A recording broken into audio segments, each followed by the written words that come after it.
After 7 years of sustained existence, can we prove once and for all that this Souls title is the best of them all?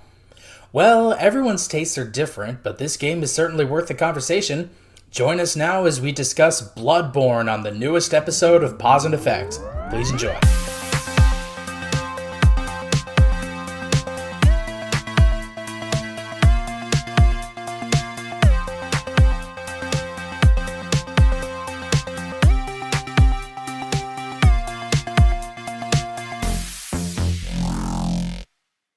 Hello, hey, how's it going, everybody? And thank you for tuning in to Pause and Effect. I'm your host, CJ, and joining me this episode are my friends Matt and Anthony. How's everybody doing? I'm doing all right. How you guys doing? I'm all right. Glad to hear it. Glad to hear it. So, this episode's subject is Bloodborne. Even though Elden Ring has recently released and it's been an enjoyable game, I thought we would turn back the clock to talk about Bloodborne, arguably one of the most beloved Souls games From Software has ever made. So, to preface this discussion a little bit, I have to ask, what's your experience with Souls titles and how many of them have you played? Anthony, would you like to go first, or would you like me to? There isn't much to tell on my end. I remember playing Demon Souls. I didn't get it. I like a lot of people, I didn't really get it at first. I got to Silent Demon. Mhm. Couldn't beat it. I thought it was really clunky. I got to the first area with all the skeletons and everything. And then I was like, I hate this, and drop it. I picked it back up later after Bloodborne, actually, where I finally here's I don't know how obscure this is, but I remember watching The Escapist, Yahtzee. Yeah. Oh man, And that brings me back. I kind of followed his path, where it's like I didn't get it at first, but after watching like a walkthrough of some YouTuber playing the games, it was like, oh, okay, so I'm supposed to treat it like this. And then once I So, got that in my mind, everything clicked. okay. Mhm. Quick question: the Silent Demon. Is there a Silent Demon in Demon Souls? I thought. It's the So I first remember. boss. That's Or Dark you say Souls. Dark Souls? Okay, I just wanted to Oh clarify. yeah, I have taken Dark Souls. No, because I've started the same way you did, but I never went back. So I played Dark Souls back in the day, and again, I didn't really get it. It just for me wasn't like that enjoyable. I got far enough that I did the gargoyles on top of the church, and I want to say I got to the spider boss, Man. Mm. and but like I dropped it. I like some reason it wasn't just like holding my attention. And why I say is because I bought into like what everybody else was doing at the time, and it was being very defensive in the game. And I think that's where Bloodborne has like really like shined, is that they switched the formula. They removed your shield. You can't be as defensive. Yeah. So I mean, we that's could talk a little more on that, but don't want to ruin the origin story over there. fair enough. Fair enough. But beyond Dark Souls 1, that little bit I've played, and then uh and Bloodborne, that's it. I haven't played any other Soulsborne games. I've Mm. seen things from Sekiro, and I have tried to avoid everything from Elden Ring because I have not played it yet, and I actually want to play it after this current playthrough of Bloodborne I'm going through right now. I mean, you can spoil it all you want. That game is so massive. I mean, not It's to get away from true. it, only to touch on it briefly, because I know we have the topic here. That game is so massive. You could spoil huge chunks of it and still get tons of fun out of it because it is so massive. Oh Oh, yeah, for I sure. wouldn't doubt that. I wouldn't doubt that. But there's also something to say about like going into something that without Blind, any yeah. like anything. Yeah, exactly. Going blind, no knowledge of anything. It's just something about the discovery. It's just like it hits like a certain like childlike wonder. That's I guess is the true. way to put it. Uh, I'll give you that. Yeah. which kind of goes back to like, and this is going a little off topic, but like I used to play a lot of Destiny, and I made it a thing when the Taken King came out. They had the big raid. I made sure that I avoided spoilers. I made sure I found a group that were all going in blind, and it was like one of the best experiences I've ever had in Destiny. I mean, I bet it was tough going into something like Bloodborne when it's been around for a while now, and everyone's just telling you, "Oh man," and then this happens, and then that happens. It's so cool. Yeah. I definitely feel. I think even we were doing that in our own conversations. We were like, "Did you get to this part? It's so cool." Yeah, it's so hard not Oh, to for because sure. you don't want to ruin it for someone, but like there's so many cool things in Bloodborne that happen and just like what they do in general. It A lot of really what I is. believe in terms of all the Souls games is that, and it's specifically with this genre only, like information is power in a lot of these games. Like, yes, you're going to inevitably spoil people on a lot of different things, but these are the types of games where like either you need help or you don't, but more often than not, you're gonna need help. True. Oh yeah. Again, But I follow the Yahtzee thing where it's like, oh, I kind of saw everything coming a little bit. But it was more about like, okay, so I'm supposed to play it this way, and that's when it clicked. And then Mhm. afterward, I played Bloodborne because because I had a PS4, and as we have already established, I'm sure elsewhere, PS4 is just a Bloodborne machine. oh yeah, no, that is 100% why Yep. I bought the PS4, and that is Because it has no games. I've got a handful of other games for PS4, but like that is the only thing I bought the PS4 for, and I do not regret it. And if that's the only game I ever had for the PS4, I also would not regret that. It You can is make the worth argument it, that sorry. which is strange because that means that that game is worth $60 on release and the price of a $400 console. So Hope it was worth it. yeah, Yes, it was. You could make the argument that Bloodborne is probably one of the most beloved games on PS4. It's the only game I to the point. can agree with It's to the point where the joke is the PS4 had no games except Bloodborne. The PS4 was the Bloodborne machine, and that was definitely it. early on that was more true. And There that's was the killer part too, is that PS4. it's an early title. Yeah, it definitely shows in his age. The fact that it has so many issues with maintain 30 FPS. Oh Doesn't my even have god, 60. you could like It's on 30 that in that FPS same. and the frames aren't even the stable rate. So it's kind of like I think it was Digital Foundry did a thing on it, and they showed that Yeah, like the frames aren't always updating at the same time. yeah. So That's it why may it's be like, 30 oh frames per man. second, but is like they're stretched out in different weird ways. That's why like, oh man, it's an early title and it's still good. And then you think, oh man, it's an early title and it's unoptimized as hell. Dude, and that's why I'm going to be so excited if they ever do announce a PS re-release. Not PS, a PC PC version re-release. when? My god. I don't It's think my certainly the computer only handle it. Souls title that That hasn't is been the on PC people yet. are rattling their cages for that fucking game to But get on PC already. The only issue with that is that they're probably going to have to go back and rewrite a bunch of stuff because it sounds like from a lot of people who have done modding with the game, who have tried to do recreations, and just finding like not unedited, removed content. The coding is built around 30 FPS. I can understand So that. it would actually there'd have to be a lot of work to update the code to work in either unlocked frame rate or 60 FPS fashion. That's not surprising. A lot of games do this. Where Sure. I'm sure stuff they is- had to based off of what they knew and their engine could handle at the time. Yeah, Mhm. again, a lot of games do this where a lot of stuff is tied to frame rate to Mhm, prevent stuff like cheating or anything from breaking. But that's okay. And again, like modders are wizards, man. I'm sure they'll figure something out if it ever comes to PC or something. Yeah. Have you But seen some of the stuff that oh no, sorry. Continue first and then I'll come back to it. it's just the fact that like I just remember the early days of Bloodborne when the load times and everything were fucking awful. And you would die like every 5 minutes, and then you would have to sit there for a full minute, just thinking of just seething in anger Yeah, of I dying to the remember. same boss over and over. I totally understand that. Like there's only so much I can stand of Vicar Melia or something, and it's just every 5 seconds I'm sitting there for a minute to do this thing again. Dude, yeah, the load times were bad back in the day. Oh, It it was was so so terrible. Like, But like I the game love was the game, so but like, good.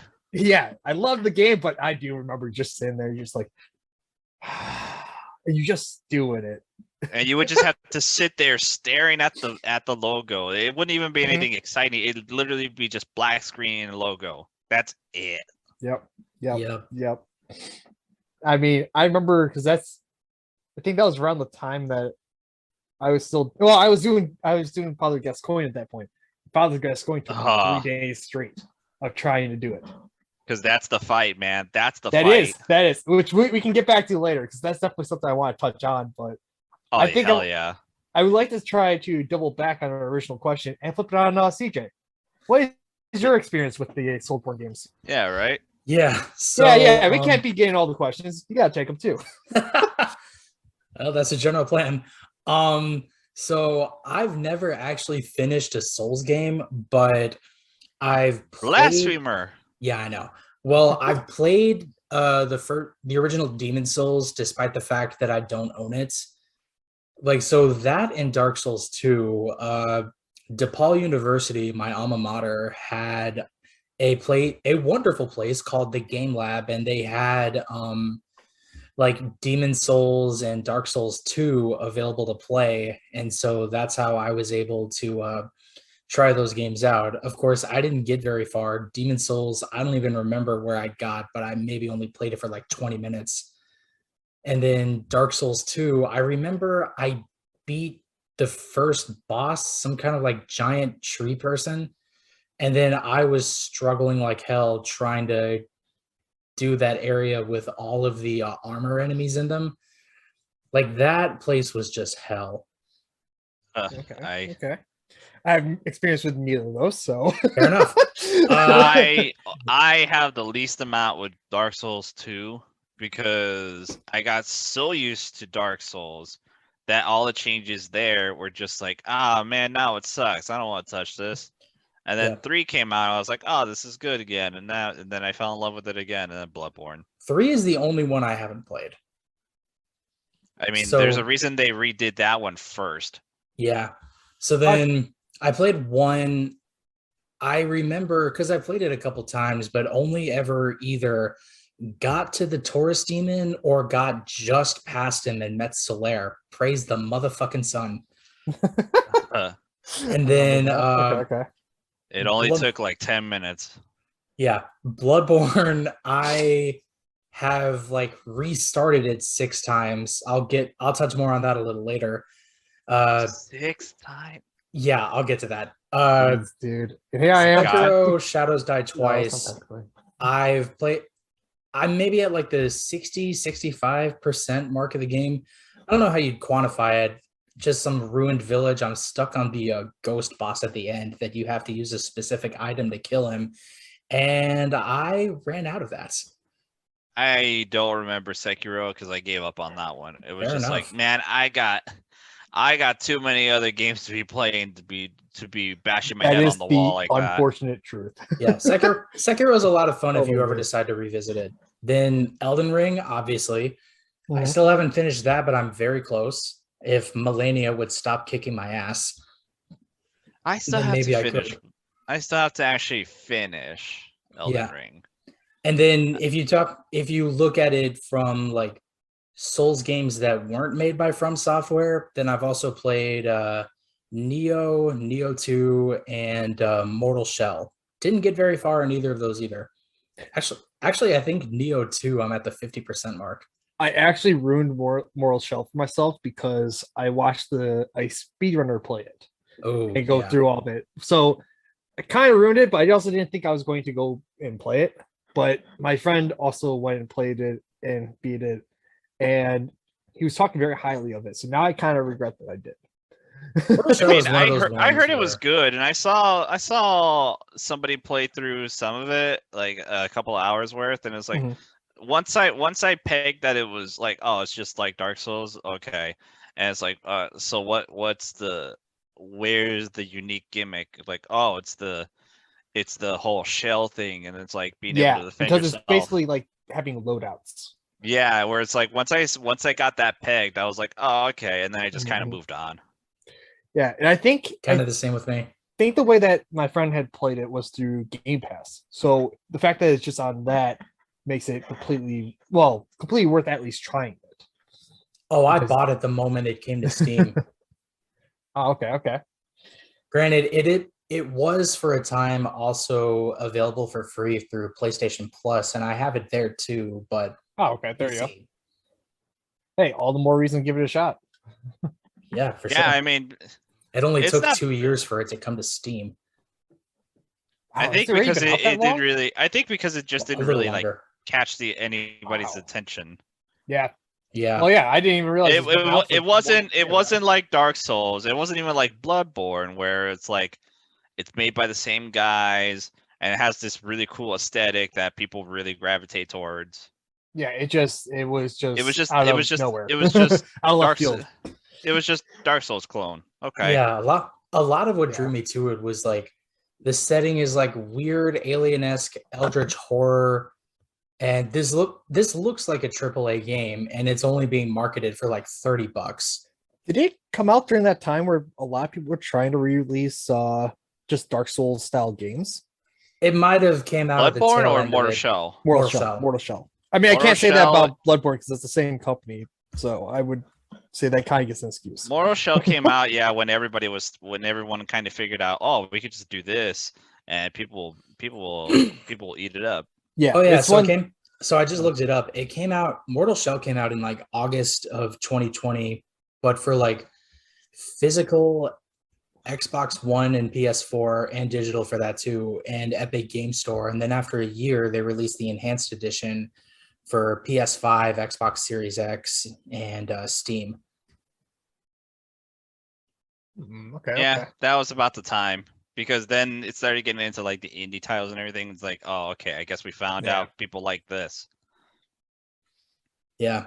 Before Yeah, we move and- on, like one I definitely want to try. It's not out yet, but it's coming soon. Something from a Korean developer, I think, called Lies of P, which is That looks has- good. yeah, That it has Did look good. Really for the good. viewers that don't know, it has the vibe of Bloodborne in terms of like Victorian era, like Gothic London type of thing. But you and all of the enemies are puppets and marionettes. It's basically you take a Dark Souls style game and you wrap it with the Pinocchio shell. And honestly, I Oh, think it yeah, Because it is that supposed to be one. Pinocchio. It is supposed to be like Pinocchio. Yeah, but again, I think it catches the whole, like they said, like Victorian era kind of aesthetic. Yeah, that I would say Bloodborne with was the going French- for. The French style of it, though. Yeah, Yeah. because that really was one of the biggest draws to me, at least, when it came to Bloodborne, was that like, because I wasn't spoiled on it, but I did know that like the Eldritch horror kind of plays in there somewhere, and it's like, Yeah. ooh, okay. So So, it like, definitely that- kind of gets a good spin on a lot of that stuff. So really enjoy that. For sure. I like that about Bloodborne, was the fact that like it starts as Victorian, like old school horror, like vampires and werewolves and zombies Yeah, and stuff. and then it just gets drenched in all this just eldritch like horror. it just goes coming off from, the rails. yeah, near and it the just end seeps there. in from like every part of the city, especially as you play more and more. You start like building up that insight, and you really see that it's actually everywhere. Yeah, that really was like the turning point. Yeah, man. Like you 'Cause, I you mean, beat it- Rom, and then you just start seeing these You see these things amygdalas everywhere. dude. It's You crazy. you see these things just everywhere. The And it worst even part, starts before that too. right? Like even if if you were just somehow able to get enough insight before Yeah, beating them, I think if you get you could just see 40, it. it's 40 or thought- 50. It was something like that. It was some high number where it was like pretty unfeasible to like grind out the insight to do it. Which you could also But if tie you to the did- cycles for the moon also. Yeah, but it's like, but if you did, that was a surprise. Because it was just like, oh, it's just there. Well, yeah, and it slowly starts happening, and you start seeing like these weird cracks, like when the guys with the bags just start showing up everywhere. Yeah. Oh my And you're god. like, what the hell? And Dude, I was scared shitless by those things. Those things freaked me out, and I was like, no, stay the fuck away from me, because they would take out like 90% of my health with one hit at that time. Yeah. I think I generally tried building a little more glass cannon-y, much more so this playthrough, but I like doing the damage over the health. But I mean, the game kind of pushes you to that, though. The way they changed the combat. Yeah, somewhat, but I also there's definitely times where you realize you need health more than damage. Oh yeah, of course you could do the standard tank setup where you're just pumping everything into health, and you can just sit there and take attacks. Honestly, I want to see what happens, because isn't there a stat for resistances, as in like one that you can invest in? I don't remember the stats. Let me pull that up real quick. I just knew that Bloodborne was the kind of game where like you had to rush. You had to rush. Here we go. You had to rush strength, it. Skill, blood tinge, arcane, vitality, endurance. So vitality was definitely health. Blood tinge was for very specific weapons, and blood tinge was for your gun, and arcane did for like more of the weird hunter tools. Hunter tools, and maybe also weapons like Tonitrus and Boomhammer, or whatever that thing was called. Yeah, something that you would say this like has like a weird like eldritch aspect to those weapons or tools. Yeah. This also does. Tinge, sorry. Yeah, go ahead. I was gonna say, like, this also does transition well into the next question I had. Do you tend to go for a specific build when you play? If yes, what do you typically aim for? Matt, I believe you already said glass cannon. Well, I'll finish off with mine real quick. Okay. Mainly because I've already touched on what I do.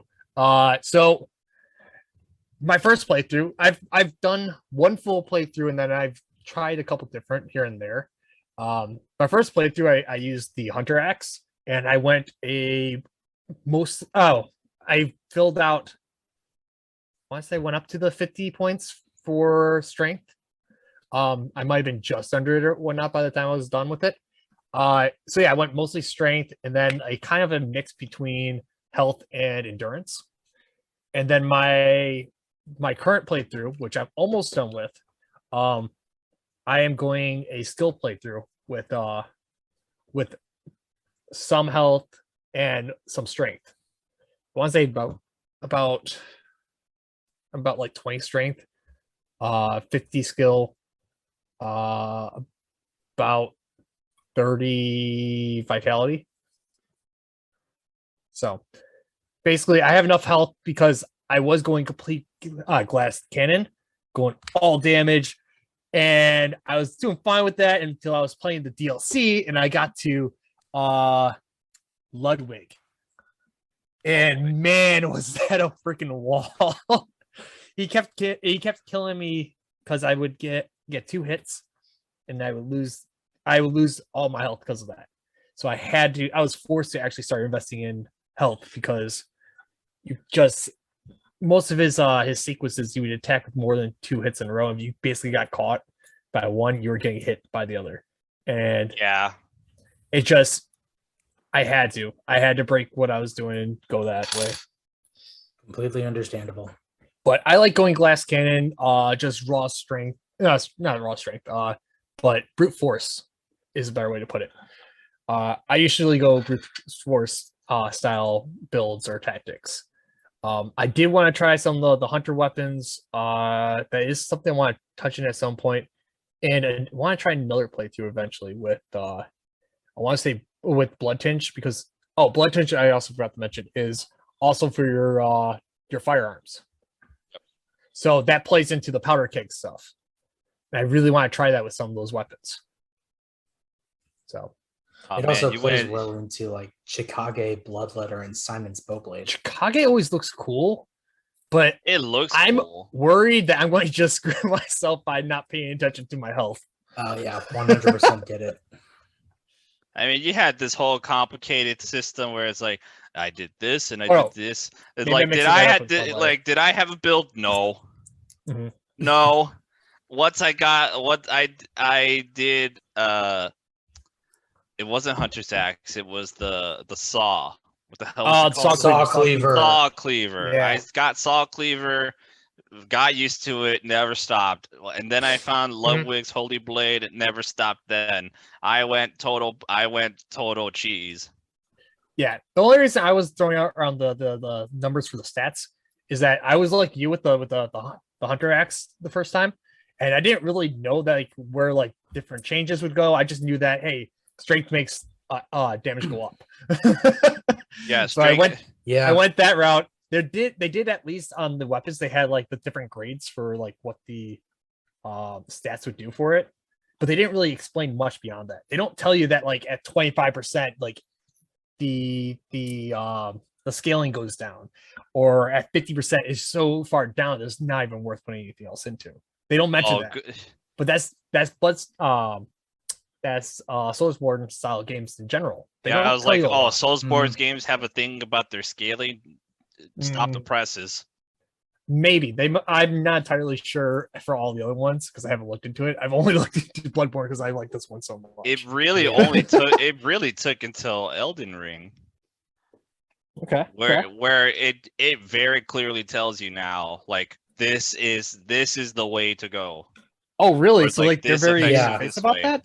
That's how it was for me. For like every single Souls game I've played, like I never really understood how to build, and I always went like balanced or something or other.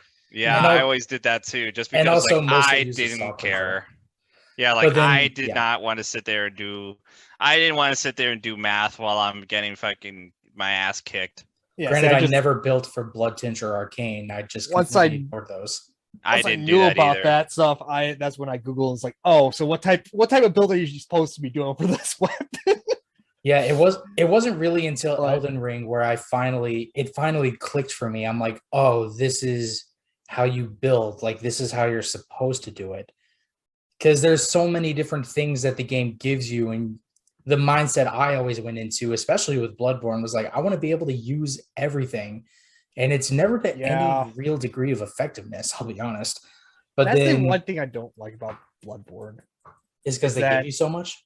No. It's the fact that like you gotta decide on how you want to build everything, but you don't have access to the weapons from the get-go. There are weapons you still find in the DLC. In the DLC, you can't really do a ton without like either just running and hoping you don't get hit, or you have to be extremely high level to get to it. Yeah. Like you're still getting new weapons like maybe halfway through that. It's halfway through the DLC. And the DLC, just FYI for people that don't know, you generally want to be about, I think, level 80, around maybe a little bit lower than that if you want to, but I tried doing it at level 60, and that's when I went up against Ludwig, and Ludwig was a pain for me just to deal with. I had the damage, I just didn't have the health, and I had to put in another like 10, 15 levels into health just to be able to get through them. Because I seem to recall that they tell you that like this is hard content. But the thing is, you're able to access that content, I think, after Vicar or after Rom? You're able to access the content as early as the moment you get to the Cathedral Ward. No, you can't. I don't think you can. I think it kills you early, but once you hit a certain point, it actually lets you through. I swear I managed to do it at least once. You need at least a blood drunk eye. Because I only did the DLC once. I only ever did the DLC once. And then when I went, yeah, because I was like, all right, I beat it. I beat what is considered one of the most difficult fights in the series. I got my fill. I'm good. Understandable.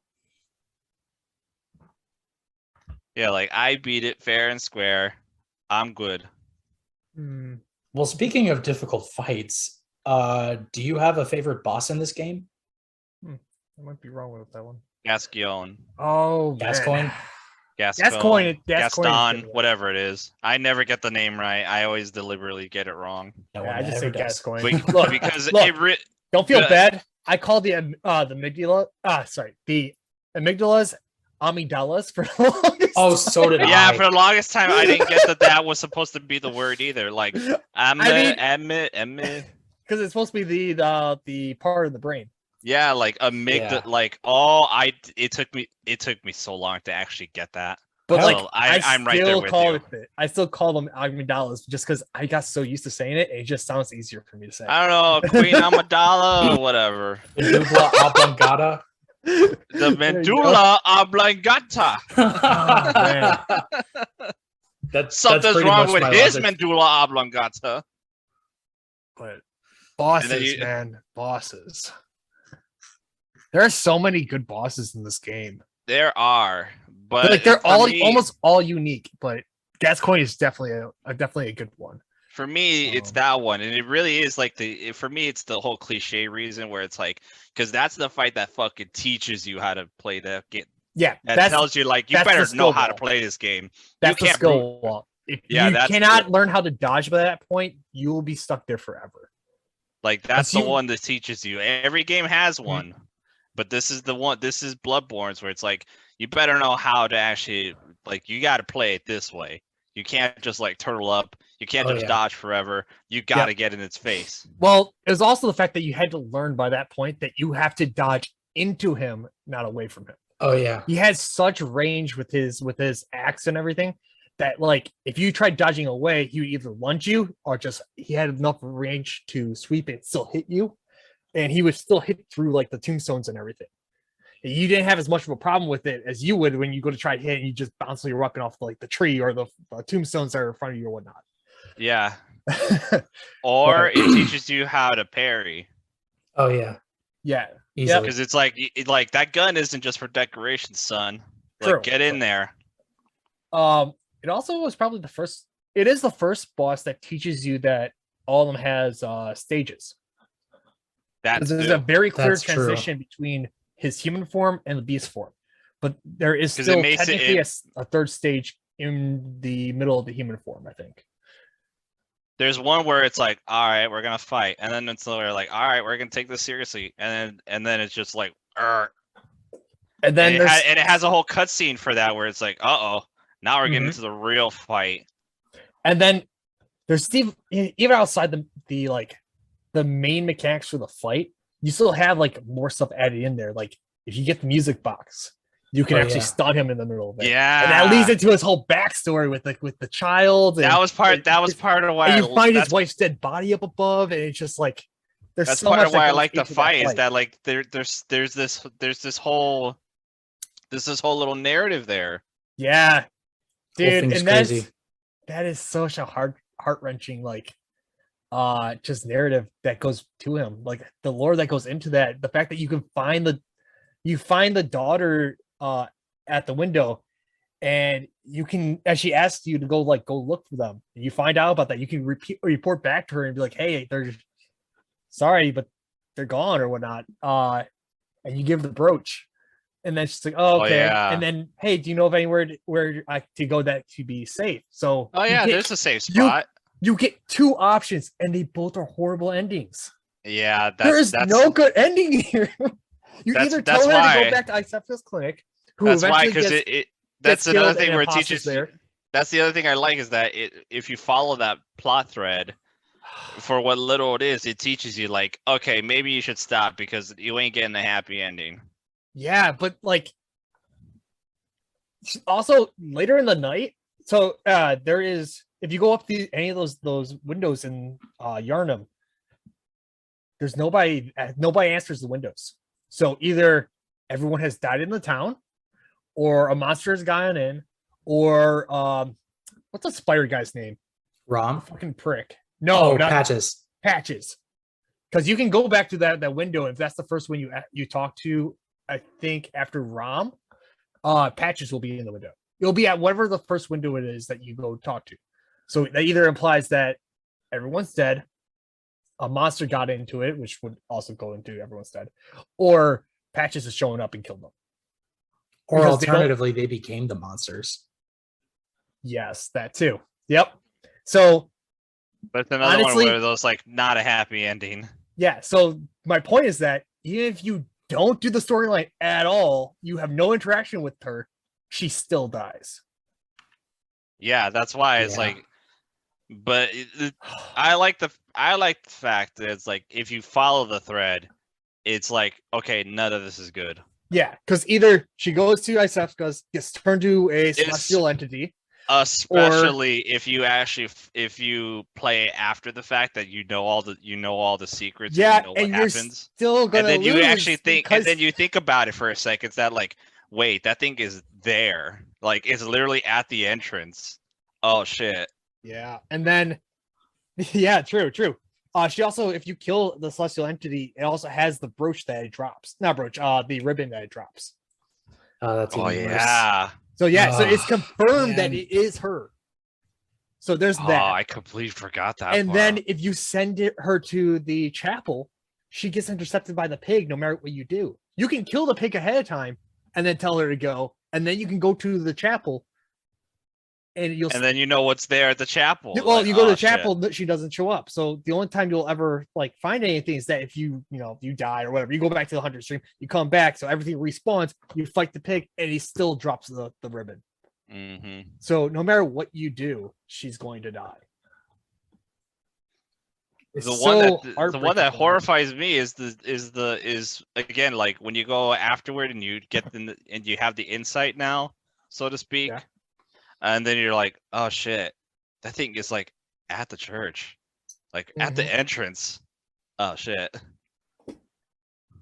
So it's like you were like, because you get the opportunity to push a few people there, and it's just like, oh shit. Like I was like, you were basically sending them to the meat grinder. Yeah. It is such a heartbreaking thing. This was But circling back, so I would argue too that if Gascoigne is the boss that is considered the scrub killer, which is like, yeah, you need to actually do it like this. If he's the scrub killer, the Shadows of Yharnam are the cheese killer. I would say so. Kind of see that, yeah. Because every single boss has like up till that point has like some kind of tactic that you can cheese. And a lot of them is just like, especially with like Cleric Beast, Blood-Starved Beast, and Dark Beast Parl, if you choose to fight him beforehand, like just run in or rush in, hit him a few times, and then like then dart out, just like bobbing and weaving. Gascoigne, you actually have to play the game a specific way, or if you want to cheese him, you can just use the music box. Vicar Amelia, you need a really specific item so that she doesn't like heal her ass mid-fight. And then I forgot about that. I never used that. I didn't either. I just brute forced it. Well, yeah, you can use numbing mists that you find in old Yharnam to stop her from healing. I honestly never knew that. Yeah. Every time I play it, because I played it a few times, I just brute force it. Yeah, you just hit her enough. If it worked, it worked. I honestly didn't know that did that. Holy shit. Yeah, I forget. I'm one of those people that like gets a bunch of items. I don't like using the items. Yeah. I just like I hoard them in case I need them for something. I never use them. I never really used them. So like going to fight like the Blood-Starved Beast, and you're supposed to use the pungent cocktail to like distract him while you attack him. Oh, I never used that. Never did that. I never did that either. Apparently, that is the cheese to get him done. You will go, throw it at a wall, and it'll distract him for a good like 15 seconds or something. No, not even 15. No, that's still too long. Yeah, and then Witches of Hemwick. 4 or 5 hits in. Witches of Hemwick, like the only cheese there is get rid of all of your insight. Which I've never done that. So the only reason in Hemwick Charnel Lane those weird ghostly things with sickles show up is because you have more than one insight. If you get rid of either all your insight or all your insight down to just one, those things never show up. Yeah, I think narratively is the fact that they're like apparitions being summoned by those witches. Yeah. But if you get rid of them, if you get rid of all your insight and you go into that fight, then then it merely becomes a thing of they turn invisible and they try to sneak up on you to scalp you, but you can see it coming. Honestly, I never paid attention to the fact that like Insight does anything for that. I just step in. Like when I first play, because I have just memories of when I first played it, and it's like I don't know, I was just gonna go. Oh, this boss is 3 people now. All right, fuck it. Like but that's one of those not, things. I That's didn't one of those really things like they look don't it up. tell you about, so you don't know ahead of time that you could do that. Yeah. That's one of those things. If you just happen to do that, and you're just like, oh wow, this is a thing now. Well, I Go say this because I played it way after the fact. So like this was when I wouldn't say the game was solved, but like everyone already kind of knew like, oh, you do this and then you do this, or you do this for this fight. Like I didn't do any of that. Yeah. I just got the weapon I liked, and like because everyone's like, oh, Ludwig's Holy Blade. Like, all right, I'll grab that one then. Or everyone was like, oh, Kirk Hammer, and it's like, I don't know, this weapon kind of stinks. Okay, I do want to eventually get into like which our favorite weapons are. But I want to take it a step back and at least answer CJ's question because I haven't answered yet. Go ahead. There is, like I said, there's so many good bosses in this game, and they all have like different ways like that they interact with, not interact, but ways to like just handle the situations and whatnot. But like I can say I can't give like a definite which one is my favorite. I will say though that Fallergas Coin, Dark Beast Pearl, and I want to say maybe even Maria. I noticed that I like the boss fights that feel like they're more of a duel. So I would say probably Gascoigne or Maria might be one of my favorites. I could see that. That's part of why I like Gascoigne is that it's sort of like a one-on-one duel because there's the fights with the other hunters and I love those even though they're not really I like agree. boss fights. I totally agree. They're like mini bosses. When it's you and somebody who's basically you one-on-one, mano a mano. I love that idea. Is the hunters are going nuts and you have to put them down. Oh, I loved that. I love that part. Which even is though why it's like you have no reason to fuck with them. Not really. But you do, and then you're in for this crazy fight. Dude, okay. A lot of them can be avoided unless you're doing like Eileen the Crow's quest line. Which I always make sure I do.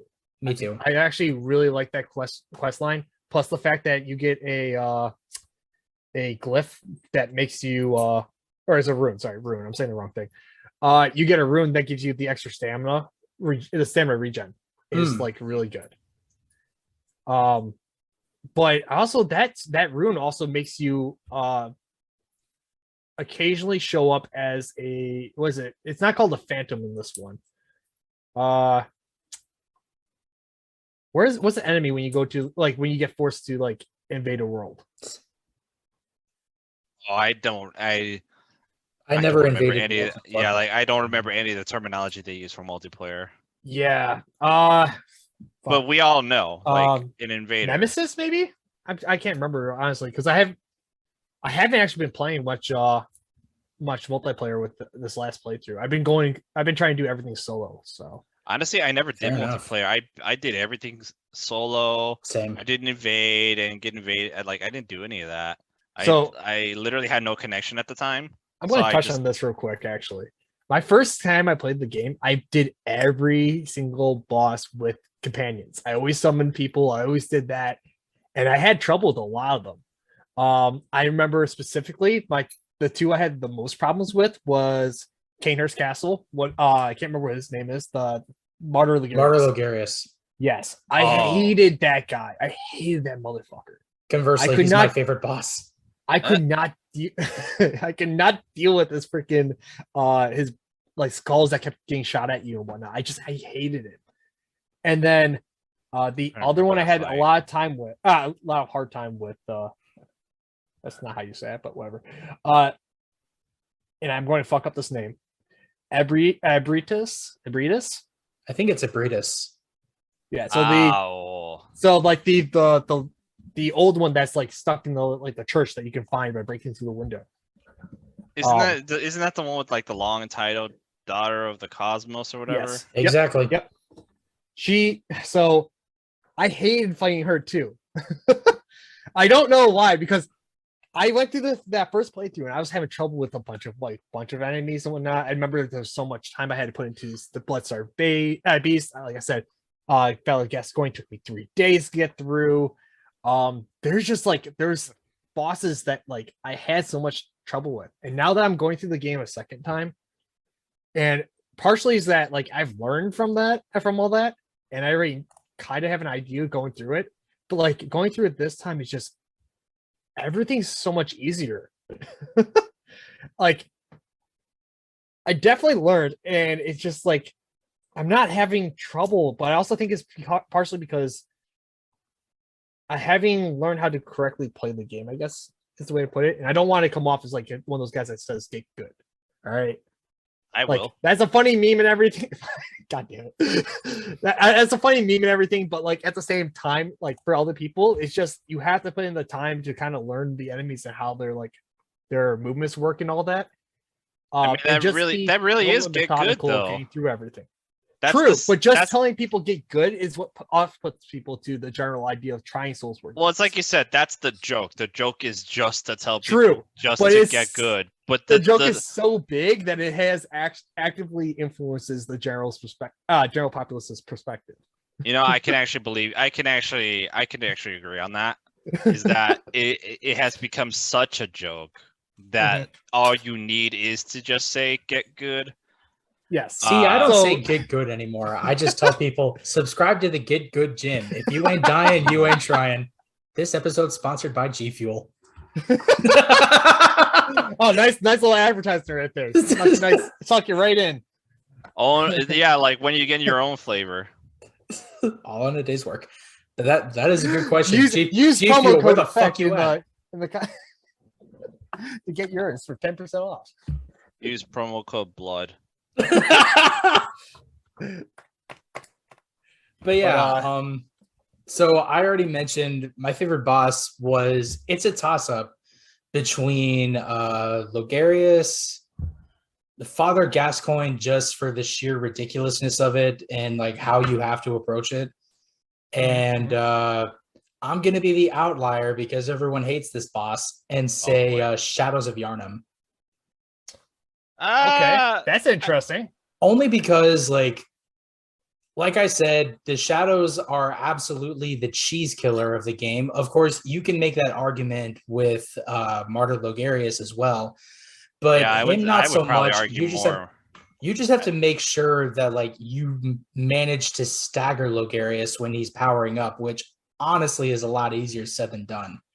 But I mean, how would you know your first time going through that? Exactly. My recent playthrough, again, this is another thing, is like I've done so much better in this new playthrough. I did not have nearly as much of a problem with Logarius, but I also did not do that stun thing.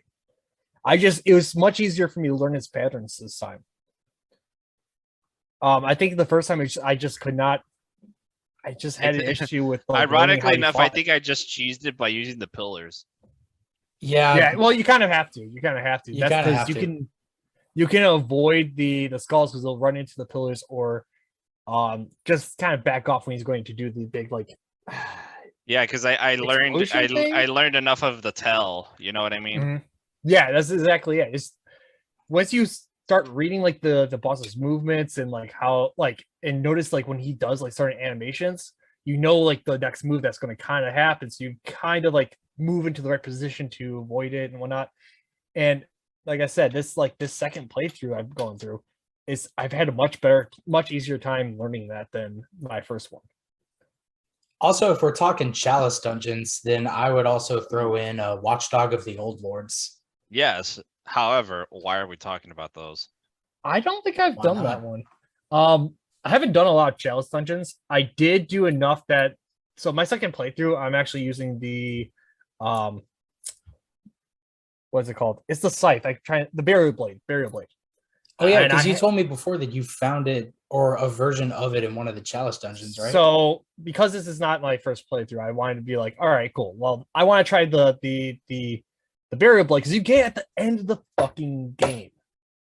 So either you have to have a build set up for that ahead of time, which is a skill build, or you're going to have to either restart the game, make a new skill build, and then save it all the way to the end to just get to New Game Plus to use it.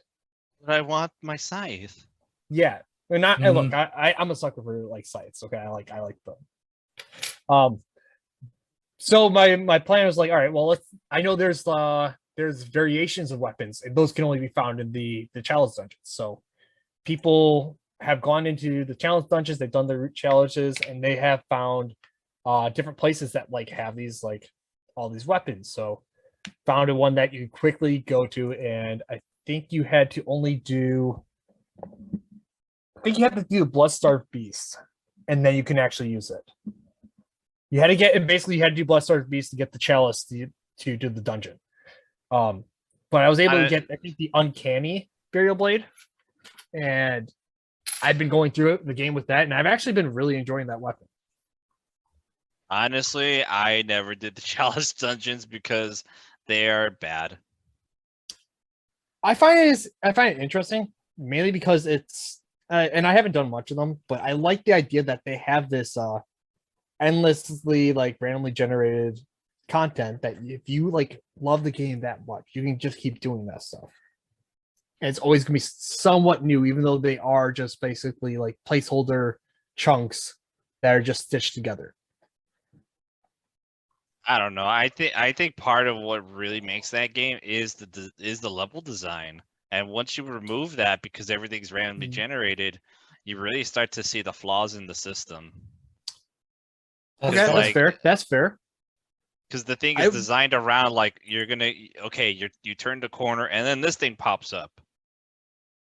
It's almost like you're running like a D&D campaign. It's like, all right, you're going down the hall and then you see this monster. So I'm going to sound like I'm contradicting myself real quick, but I love the level design in this game. So while I say like I do like the fact that they have this challenge dungeons that's there, randomized like endless content for people that want more of the game to just keep playing. I like that they have that, but you are 100% right about the level design. The level design makes this game so good. I get that people will say, look back at Dark Souls and say, hey, look how connected this world is.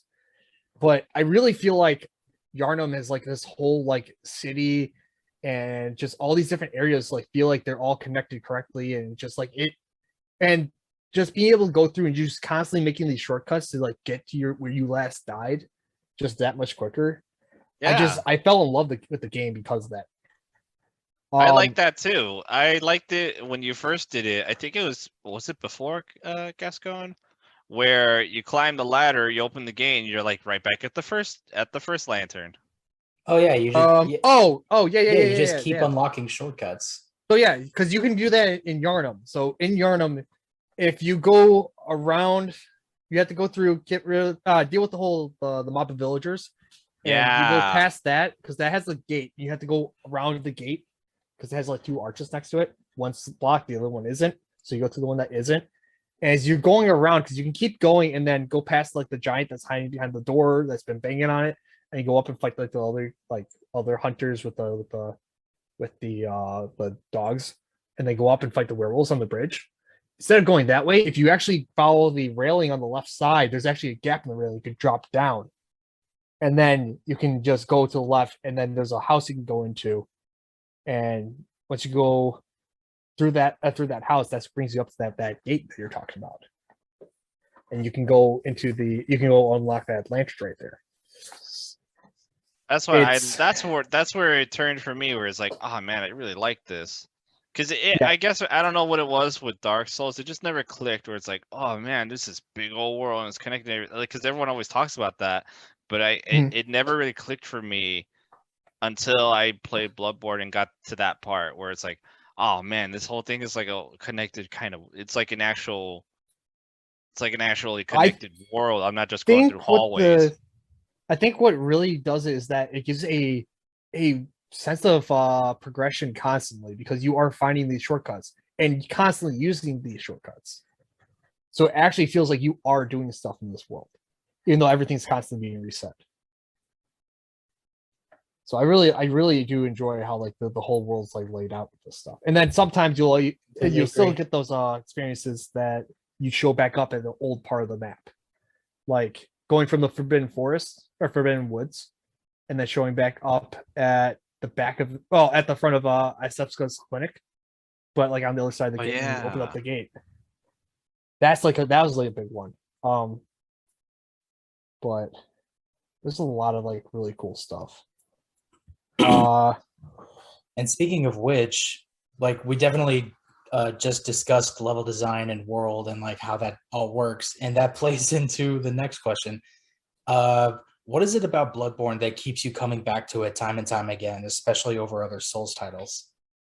For me, I think it's the fact that while the combat is just different enough in the sense that like you gotta pick up the pace, you gotta actually be more aggressive, but it's not like Neo or Sekiro where it's like, no, you have to play fast, but you gotta like I try to use the analogy of like dance, where it's like, okay, instead of just dancing really quickly, no, you're doing the mamba and only the mamba. If you don't know how to do the mamba, you're fucked. Whereas Bloodborne, it's more just like, so long as you can keep in time, you're fine. Yeah, it kind of goes back to the idea that like you're always like in a duel with every single enemy you're fighting. I can believe that, yeah. That's at least that's what it sounds like. Come from like what you're talking about. I can agree with it in that regard. Well, that and the rally system too, because it also encourages you to like pick up the pace. Because if you get slapped around, you have at least have a fighting chance if you can get a shot in or two. True.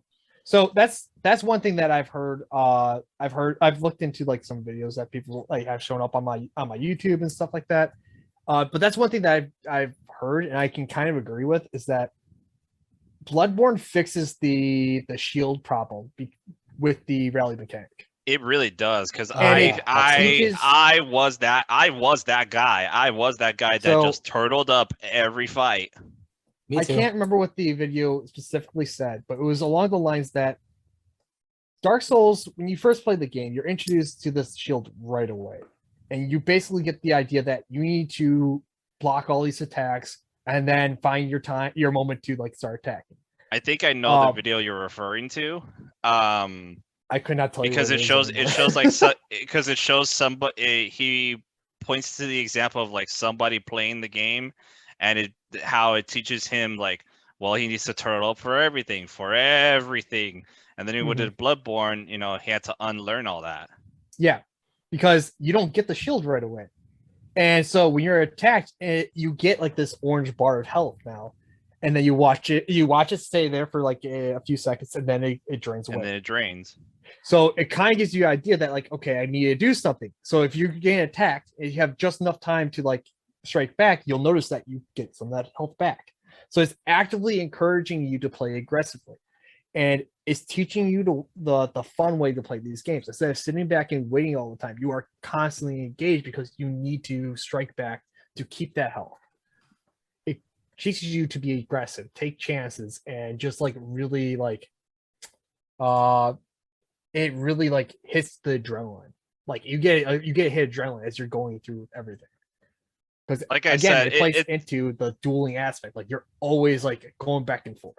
For me, it's a combination of those things, because it's like, again, the game teaches you to be aggressive, and I like that, but it's not so aggressive that it's like, okay, you need to go this way, you need to step this way, you need to play this way, only this way.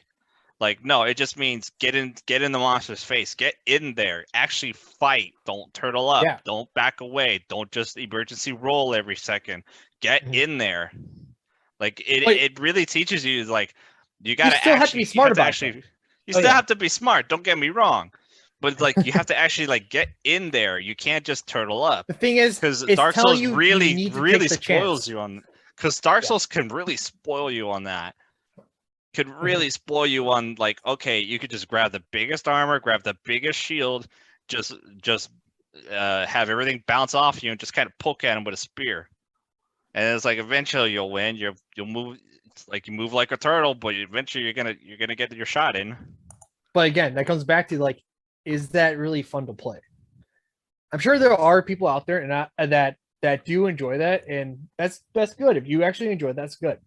but for me, it's not engaging. And the fact It's that you not. have It to be wasn't for so me either. aggressive with Bloodborne, it like if you aren't sitting back as much. You always are trying to like figure out when can I get in, when can I attack, but you can't just sit there and just wait for the attack. You have to try something.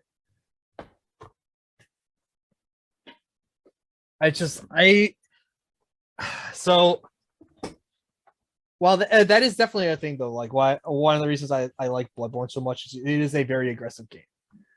But I have to say, like, I think what really sold me on this game is that initially it was the fact that it was this dark horror, like we were saying Victorian style horror, almost gothic, I would say.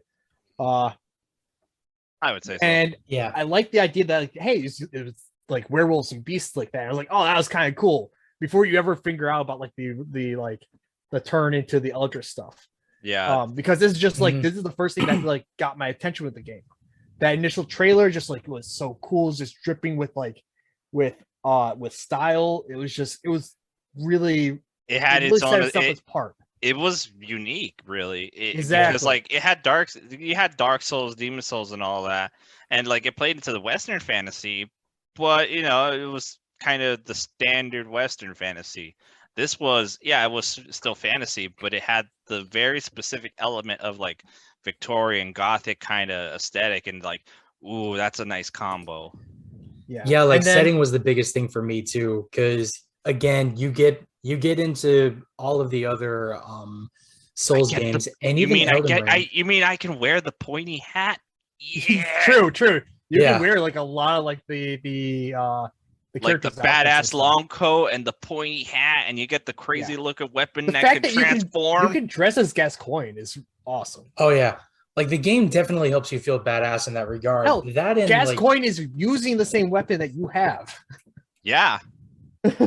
Is he? That's again. He has the hunter's axe. He uses a hunter's axe. Oh, just the axe. I thought you meant the saw cleaver too. The axe, I know. I don't think anyone specifically has. No, other hunters that you fight. Other hunters do. Like they have those weapons, which is also cool because some of those they will drop badges, and when you go to turn those badges to the little ghoul guys, little like white ghoul guys, the messengers.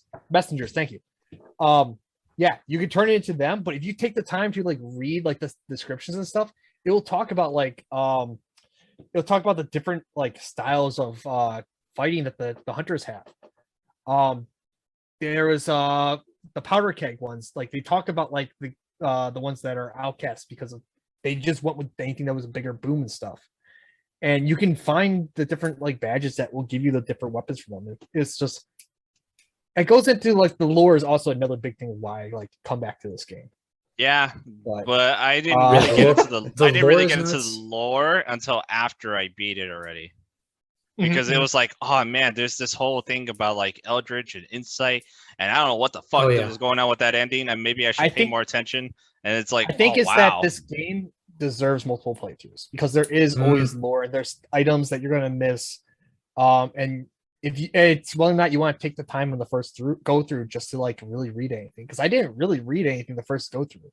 Me either. I was really that like dumb kid just going through it where it's like, but then this is so cool, and I didn't actually read any of that stuff. I just saw like big monster, cool weapon, fight monster with cool weapon. Like I was totally in that Monster Hunter mindset where it's like you didn't. Well, that's a good mindset to be in. I mean, yes, but it's so much more. It's so much more rewarding if you actually like get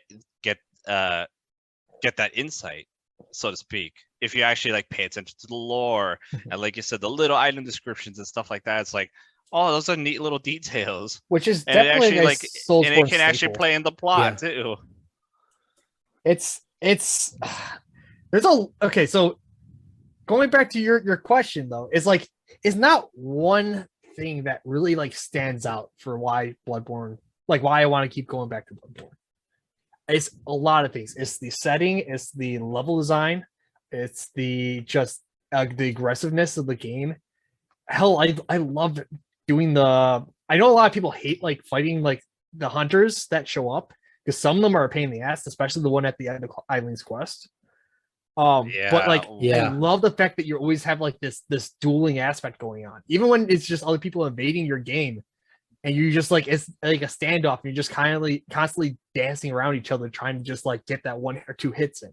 I actually, for always all I so say fun. that are like, oh, I loved when you fight other hunters. I didn't like fighting other players because at least when I played, it was all people just being cheese. There was nobody who actually like tried to fight. Like if it were an actual fight, they just cheesed it. So they had like you could tell they were totally meta, or you could tell they were trying to like exploit something.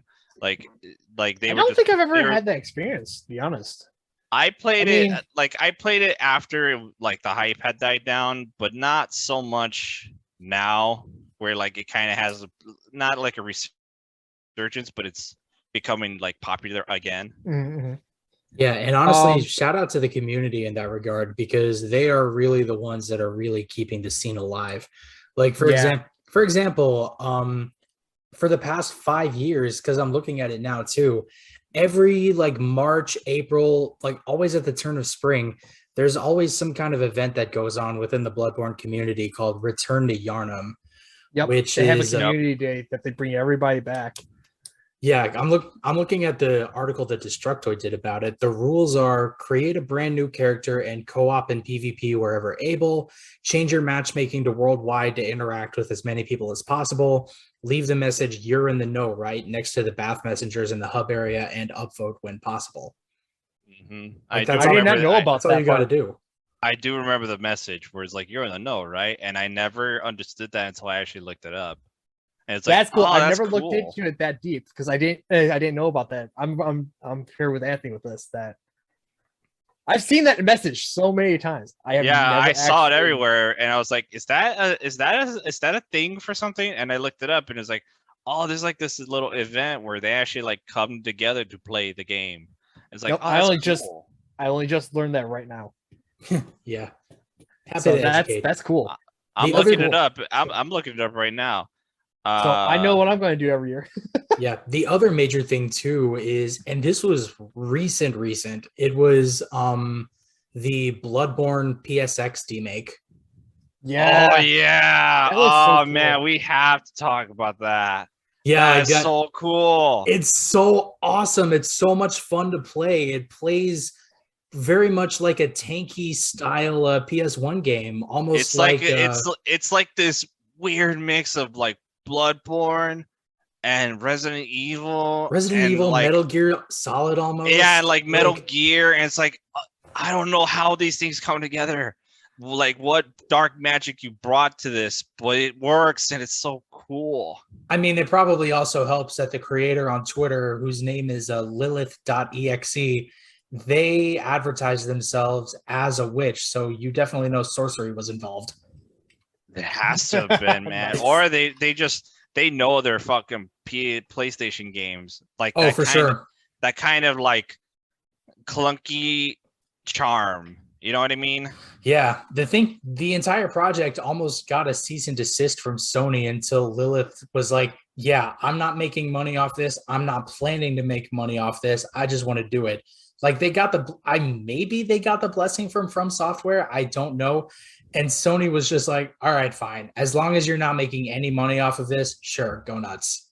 Well, because that really is what it is. It's the fact that like, are you trying to make a profit off it? That's the whole copyright thing. Yeah.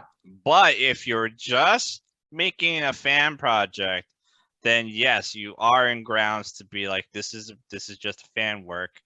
I'm not actually trying to replace the thing, because that's where the whole lawsuit comes in. It's that like, are you Now, trying if this to was replace the Nintendo, thing? that would get shot down so fucking fast. Oh yeah, you just know if it were Nintendo in any way, that thing would just get nuked. Yeah. Yeah, and now because I follow them on Twitter, now Lilith and their team are making a Bloodborne racing game. Kart. That was God. a joke. That was the biggest joke for the longest time. But they made they it did it? real. Oh no. I have a picture on my phone, and back in the before times when we had this thing called E3, I don't know. every time it would be like, oh, what's the big reveal is going to be? And I have this picture of like, obviously a shopped photo. That's like a blurry photo of Bloodborne cart. No, what you got is I gotta share it with you guys. It. I'm gonna share it with you guys at some point, probably after somewhere, sometime. But it's like this obviously shopped photo of like a leak of Bloodborne cart, and every year on E3 I post that where it's like it's finally gonna happen, guys. Bloodborne cart, and now and then it actually became finally real, happening. and then it became real. I like. I don't want to say it was a come to Jesus moment, but it was like, oh my god, my memes are no longer dreams. So they just did it. Speaking of the fan content that comes out, have you seen any of those videos of the guy that's actually gone and has restored cut content? I think no, but I know of it. There's some really cool stuff in there. I mean, a very easy one to say is there's a door that's right behind the cleric beast on the bridge. Yeah. That leads to the cathedral ward. I remember seeing a video on that. That door is literally in the same spot on both sides. So that door is actually supposed to work. However, it does not work because if you try to use it, things will not load fast enough.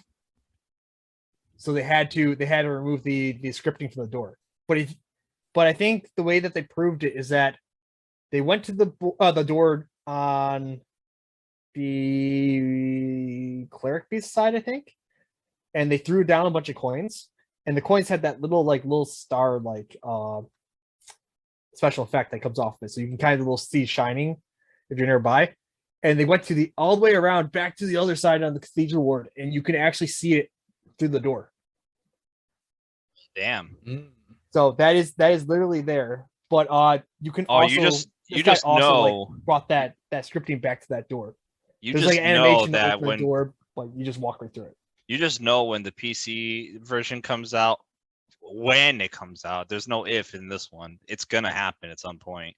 That's probably going to be one of the first things you see is that get restored. That I hope that better, because that's just a little sprinkle of because it was for me just a little thing that just like brings the idea of like this complete city together. Yeah, and for me it was always kind of infuriating where it's like it looks like it's supposed to do something and it doesn't. I think I am not alone in that regard where it's like, but it's supposed to go somewhere. It's supposed to do something, and then like I just know that that's going to be a thing. Yeah, it's either going to be the first thing restored or the first thing memed on. Where you're going to open the door and it's going to be a completely different thing, or it's going to lead you somewhere, or it's going to take. It's just going to be the Skyrim meme. Yeah, it's going to be some kind of. It's going to be the Skyrim intro, or it's going to take you to the back rooms, or some stupid thing like that. So just hit him with the. Not only is that finally awake. Literally, that's what they're going to do. Is going to open up and they're going to show up in the cart in the. Oh my god. But yeah, no. So that's a little thing, but like there's dialogue that's still in the game that Maria says if you go to her in the DLC.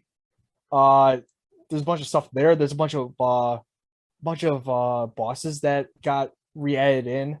I think there was something to do with like a new build for Asafa's clinic. Like I think he got a hold of the alpha cut of it and he was able to just like it was a different layout. Interesting. There's like a lot of cool stuff that this guy's done, and he's gone in and reprogrammed it and like been able to like move the camera because of certain things and whatnot. Also, speaking of moving camera, did you see the third person view, the top down view? I mean, glitch. That I have not. Oh, I remember that. I think I remember triggering it accidentally. And it's like, oh god, what? And I just reset it. Mm-hmm. So how that glitch works is that you have to be in like the right position to do it, but you need to be at a point where if you drop off like the side of something, but you land in a spot that you that you would actually live, because so you drop and the game thinks that you're going to fall enough that is going to die when you're going to die when you hit it. So there's probably like a collision thing, a barrier or something like that. But if you actually land on something that you don't die from, your camera will get stuck from a top-down perspective because it shifts the camera to watch you fall down. But then because of that, you can then run around the world with the top-down perspective, and the camera will just go through things. Yep. Or does it get caught in things? Because you're essentially tricking the camera system into only sticking to that view. Yep. That was a cool one that came out at some point. I remember that because I think I remember just like accidentally falling somewhere. Like this was not deliberate on my end at all. I just remember it stuck that way, and I just did not like it. So I just completely reset the game. Little did I know that I stumbled upon it just by complete accident. Yeah, there's a few things. There's a few other things of the restored content though that I gotta go find for you guys. There's different models for like the moon presence because it sounds like there's different ways to fight them or something. It's been a while since I actually looked them up, so I'm really not thinking about it. But I remember there's like some really cool stuff. Speaking of top down, did you ever see? I forget what the hell it's called, but some developer did. I think it was it was Cleric Beast and like part of the town. What was it? Yarnum. Yep. In like an 8-bit like style. I gotta look this up. Oh, I think I remember seeing That's that. Cool. Yarn Town. Oh, that's cool. what it's called. All right. Where? You know what? I actually have another thing to add on to an earlier question. Yeah. What? I'm sorry. Go ahead. So one of the question was one thing. Why do I keep coming back to Bloodborne? I think the biggest reason is that you start that game, you walk out of Cespa's clinic, you go to the gate, and you look out, and you see the bridge. You see to the left the Cathedral Ward, to the right most of the Yarnum that you're about to go through. And the thing is that you're going to go to all these places. There's almost nothing in this game that you can see that you cannot go to. Yeah. Yeah, agreed. Like that bridge is already foreshadowing that you're going to go to that bridge, and that's going to be a big set piece right there. But and that's where you fight the cleric beast. That would be awesome if you could still go and like unlock that door, which would have just made that completed that experience. But I understand you can't for technical reasons. Yeah, that's and the craziest thing too, like there's even more foreshadowing as you're climbing up that ladder up to the first lantern for the first time. You hear it screeching. Yep. And that just completely adds to it. But like that's a constant thing throughout the whole game. Like when you get into the when you're going to the witch's abode and you get to like that one open area, there's like a pillar in the middle and there's a broken bridge on the one side. You look out across the lake there is I want to say it's a lake, but there is the Canehurst Castle, and you will eventually go to that if you get the summons for it. But it just there's no matter where you're walking, if you look into the skyline, you'll see like old Yarnum and you'll see like the forest and stuff, and it's always present. It feels like you're actually in this world and you're exploring the whole world. Oh yeah, and then it takes a real turn. Well, true, yeah, and then it just mind fucks you, and you're just like, oh my god. But even though the fact that like this town is already fucked, and you still anchor in that, and then it just goes off the rails from there, and it's like, what more could it possibly? Yeah, and then you start going to this nightmare, and it's just now it's a completely different area. Mm-hmm. Yeah, you hit the nightmare, then you hit the upper cathedral ward, and then everything is just like, what in the world? You know what? I got a question for you guys. Yeah. What's your favorite section of Bloodborne? Like, what's your favorite area? That is a tough question. Favorite section for me, it has to be Yarnum because of the fact that it just kind of all seamlessly comes together, And I know that's kind of cliche because that's like the kind of typical answer all of the YouTubers and the video essayists say too. But it's like, Is there there's a reason. is there a It's like, particular part of Yarnum? Is it just that opening area of Yarnum that like you go through all the way up to the bridge and right before you get the shortcut for Gascoigne? Like, because Yarnum can be split up into multiple sections. You could just say like it's the Cathedral Ward. You could say is the Yarnum section like at the beginning. You could say it's the sewers. You can say that you have the Upper Cathedral Ward. You have it's just there's so many different parts. Is there any one part in particular that sticks out more? I'm trying to. Or are you actually talking about just that intro area? I'm thinking more the intro area, but Okay. and I hate to say this because it's kind of a cop out. It's really all of the Yarnum area, all the way until you get to all the way until you get to all the way until you start getting to like the other zones, because then all of those have like their own connected areas and everything, and it kind of goes into its own thing. But it really is that. It's just the fact that like, because again, it plays into that whole like Victorian aesthetic and all that, and it's even now it's still appealing. Like, I know it goes off the rails later. I know it gets to this whole crafting thing, but it's like, but I still like the fact that it's like werewolves and zombies and like it's still all that like old school horror stuff. Okay.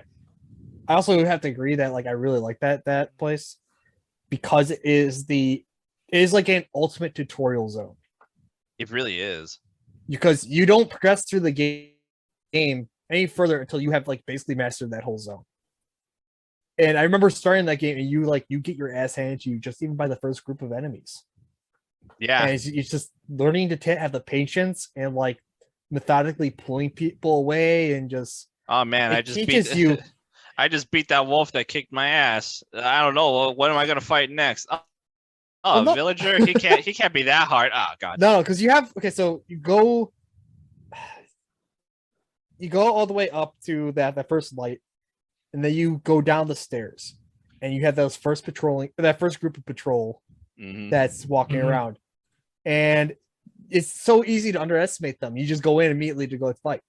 Yeah, and you go in there immediately trying to rush. You. Because that's exactly what I did. It's that like, oh man, I just beat that werewolf. That was kind of trippy, but I get the fact that it was supposed to be like supposed to lose things, so it could teach you how to do this and that. Especially you fought like one or two people up till then. You don't really fight a lot of people at once, and that immediately hits you. And then you learn, okay, you can't take on all those people right away. So I like the fact that it's like, because like you said, it's like, well, you get one or two, and then you think you're hot shit because you kind of know the thing already, and then they throw a group with them at you, and you learn that like, oh shit. Yeah, groups are bad. So exactly.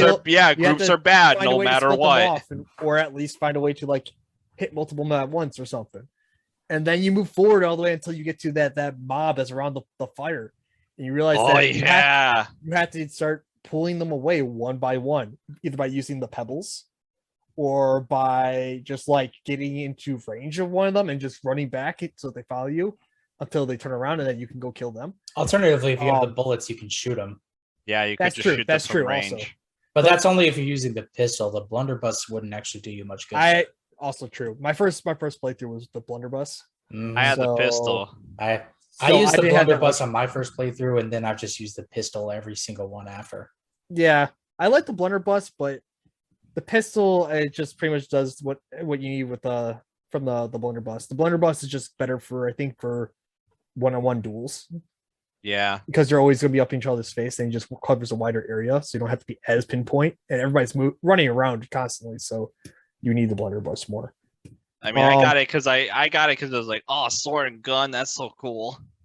Yeah, so that, and then once you like start pulling away a couple, you're going to get too close of range that the guns are going to start shooting at you. And then you have to realize, oh, now you have to prioritize who you need to kill first. So like, and that's all just teaching you in that small section right there. Hey, you can't use range combat. That's cheating. Yeah, and then as you're playing, you'll also like either you will run all the way through and get to the bridge, and the werewolves will basically eviscerate you the first couple of times. But if you go as you go down the bridge, you'll find then that one house that you can go into that brings you back to the checkpoint, or that checkpoint, the lantern eventually, or go down the other side and you'll go down to where all the dog cages are. And if you're paying attention, you'll realize that there's the hole in the railing. And if you go back, you realize that exploring is to your benefit also. And that this world will constantly double back on itself. Yeah. Which is it is a perfect tutorial area, and it all accumulates with the skill check that is Gascoigne. Because you can go into the sewers right away, or you can also just skip a good chunk of them and just explore go down around and see what you can find. Yeah. Basically. Yeah. So it's basically everything up until Gascoigne is pretty much a tutorial, and that is like the ultimate way of, and that is like the ultimate zone right there for that. Going back to the question, I think my favorite zone was Forbidden Woods, just because of all the twists and turns you have to take in order to so much as get around the place. And that place too, that is really the first instance of everything going like truly eldritch and everything going completely to shit, because that's true. You start with like the beasts and the villagers up at the top. Halfway down, you start coming across like giant bundles of snakes and snake people. And then as you get close to the bottom, if you take a specific path, you can actually find like moon beings, whatever they're called, aliens. Oh yeah, the emissaries. Yeah, emissaries. Emissaries of the cosmos, or like whatever they're called. Oh, but yeah. In that, yes. In that like one alcove, if you just so happen to find it. And then like it gets truly eldritch when you find like when you get to the shadows of Yharnam at the bottom, which all you know of them is that they look like, I forget what those black riders are called in the first Lord of the Rings movie. You guys know what I'm talking about. The ring wraiths. Yes. The wraiths. Yeah, like that's exactly what they look like. Mm-hmm. Yeah. Mm-hmm. So it's a toss up between Forbidden Woods for that reason and Canehurst. I had a feeling you were going to say Canehurst. You had because you said Marta Ligurius. Yeah, I think that whole area, I think you just like really appreciate from what I've heard you talk about. Yeah, because honestly, everything else is like it's run down, it's worn down, because it's eldritch, it's already dark, and you know it's going to get even darker later on. Mm-hmm. Canehurst is like a breath of fresh air in terms of like how like upstanding and regal and like even so much as lit up it is compared to everything else. I mean, yes, you do have like flying gargoyle statues that assault you at every turn. You have the caretakers that look like dwarves that have like rapiers and bowguns, and even you've got those like ghost women that like hold daggers like they're holding like kendo sticks. Mm-hmm. And they just like cry and wail as they're like moving slowly towards you. Honestly, like, that area is just so unique compared to the rest of the game. Compared to like almost everything else in like all of From Software's like series. I don't think any of that stuff even shows up in the DLC either. It doesn't. Which is actually very interesting that they don't pull that, because the DLC is the nightmare. So it's pulling from everything within Yharnam. Yeah. In terms of the DLC, I'd probably say the fishing hamlet. I actually just revisited that a little bit before we started the podcast. I realized I'm actually not as far into that as I thought it was. Oh, well. I have more to do, which now actually makes me excited to go back. I was gonna say, like, well, that can only be good, right? Because right now where I'm at in the DLC is that I thought I was about to go and encounter the Orphan of Kos, which I've heard is the biggest pain in the ass boss to fight. Yep. So I was like, oh, cool. Well, I'm gonna put a hold on that real quick, and I'm gonna go back and I'm gonna fight Lawrence. So I've almost beaten him a couple times here. So I need to go back and I gotta finish that. I just have to have time. But I thought I was about to fight Orphan of Koss, but apparently I was only in the middle of the village, about to go into like the forest, or it looked like kind of like a forest. Kind of reminds me of the swamp area from the Witch's Abode. Which I would say that might be one of my favorite areas. Actually, no. I think that's more just where I like really. That's where I really clicked. That I really loved like the shortcut level design, the shortcuts and in the level design of the overall game. Yeah. Yharnam is just so iconic, and that's why, like, so I kind of agree with you with that. But for me, it's just the iconic part of it, where it's like, it's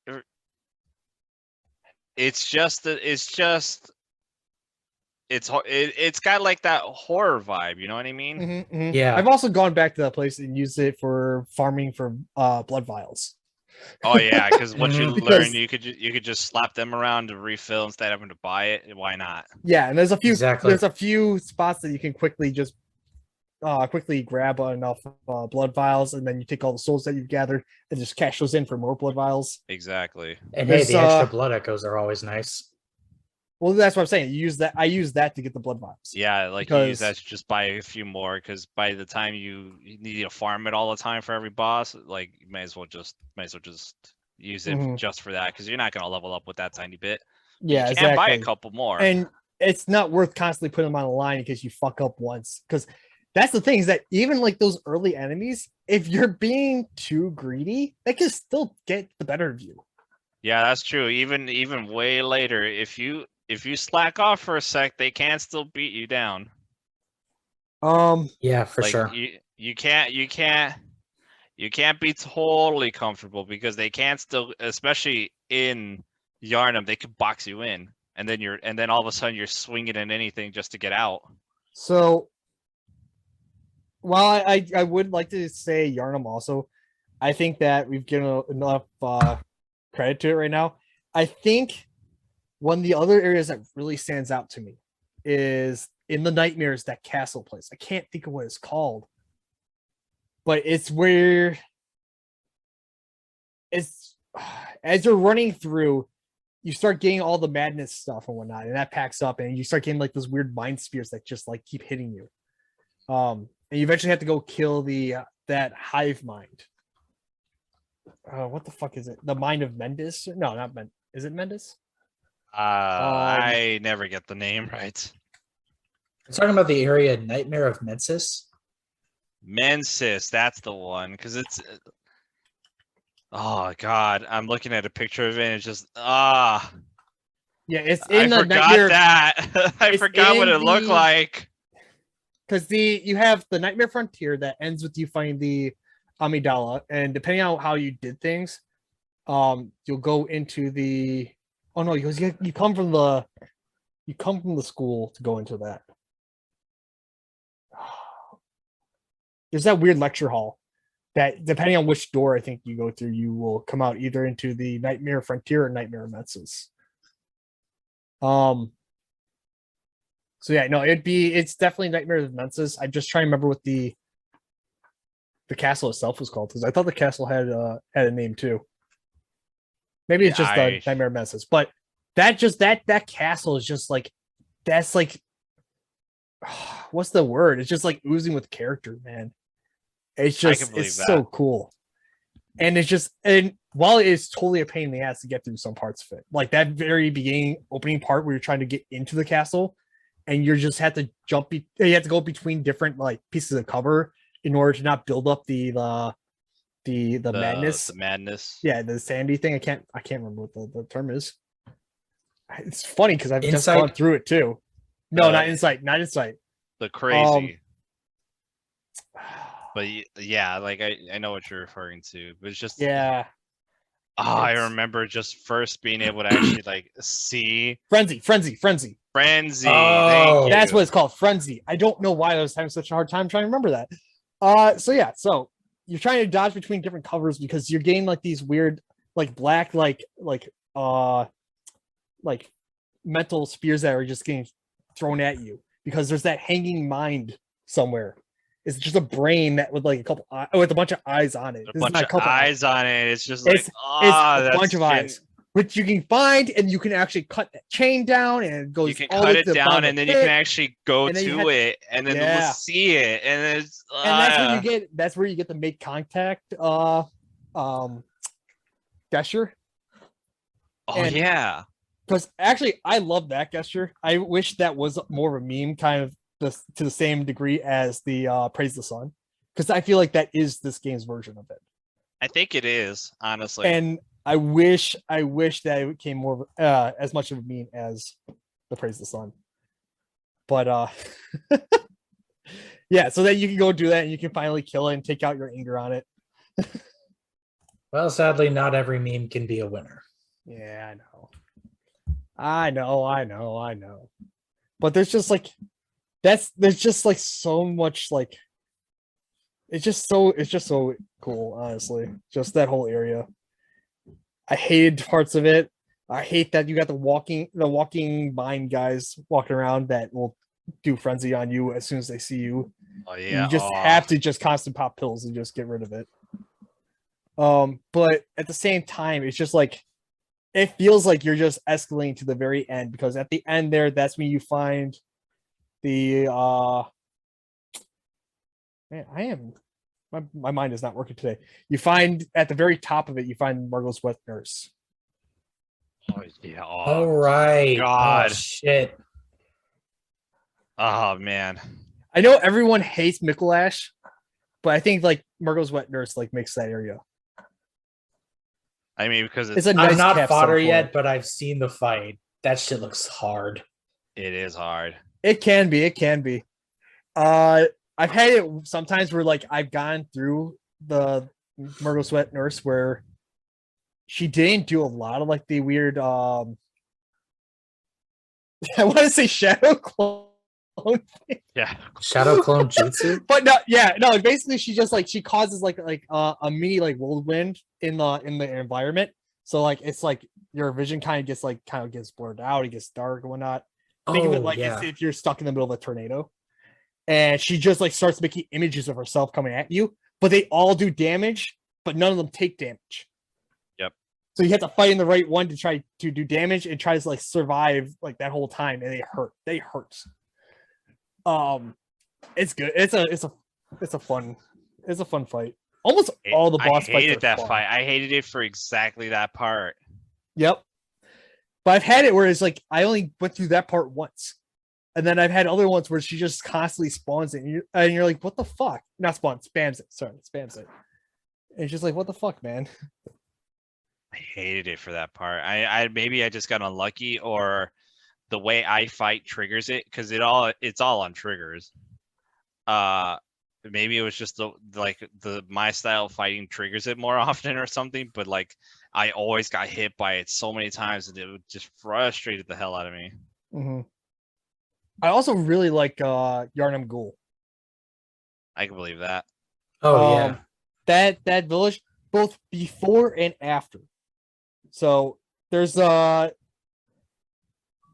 don't remember what the village was called after you, or when you find the actual village, but when you're kidnapped to it and whatnot, it's like it's just so eerie. And you have the hunters there; they have to go fight to get through, and it's just like such a like.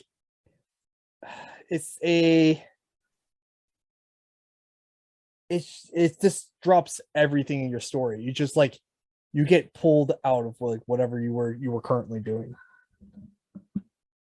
But it's just like it really like instills the fact that like another fear into you, like that this game can do whatever it wants with you. Essentially. And all you can do is just go along with it. Yeah, And you're right, only like- going through a portion of that town there, because then you come back and visit it again. I think you have to go through you gotta do all of Bergenworth.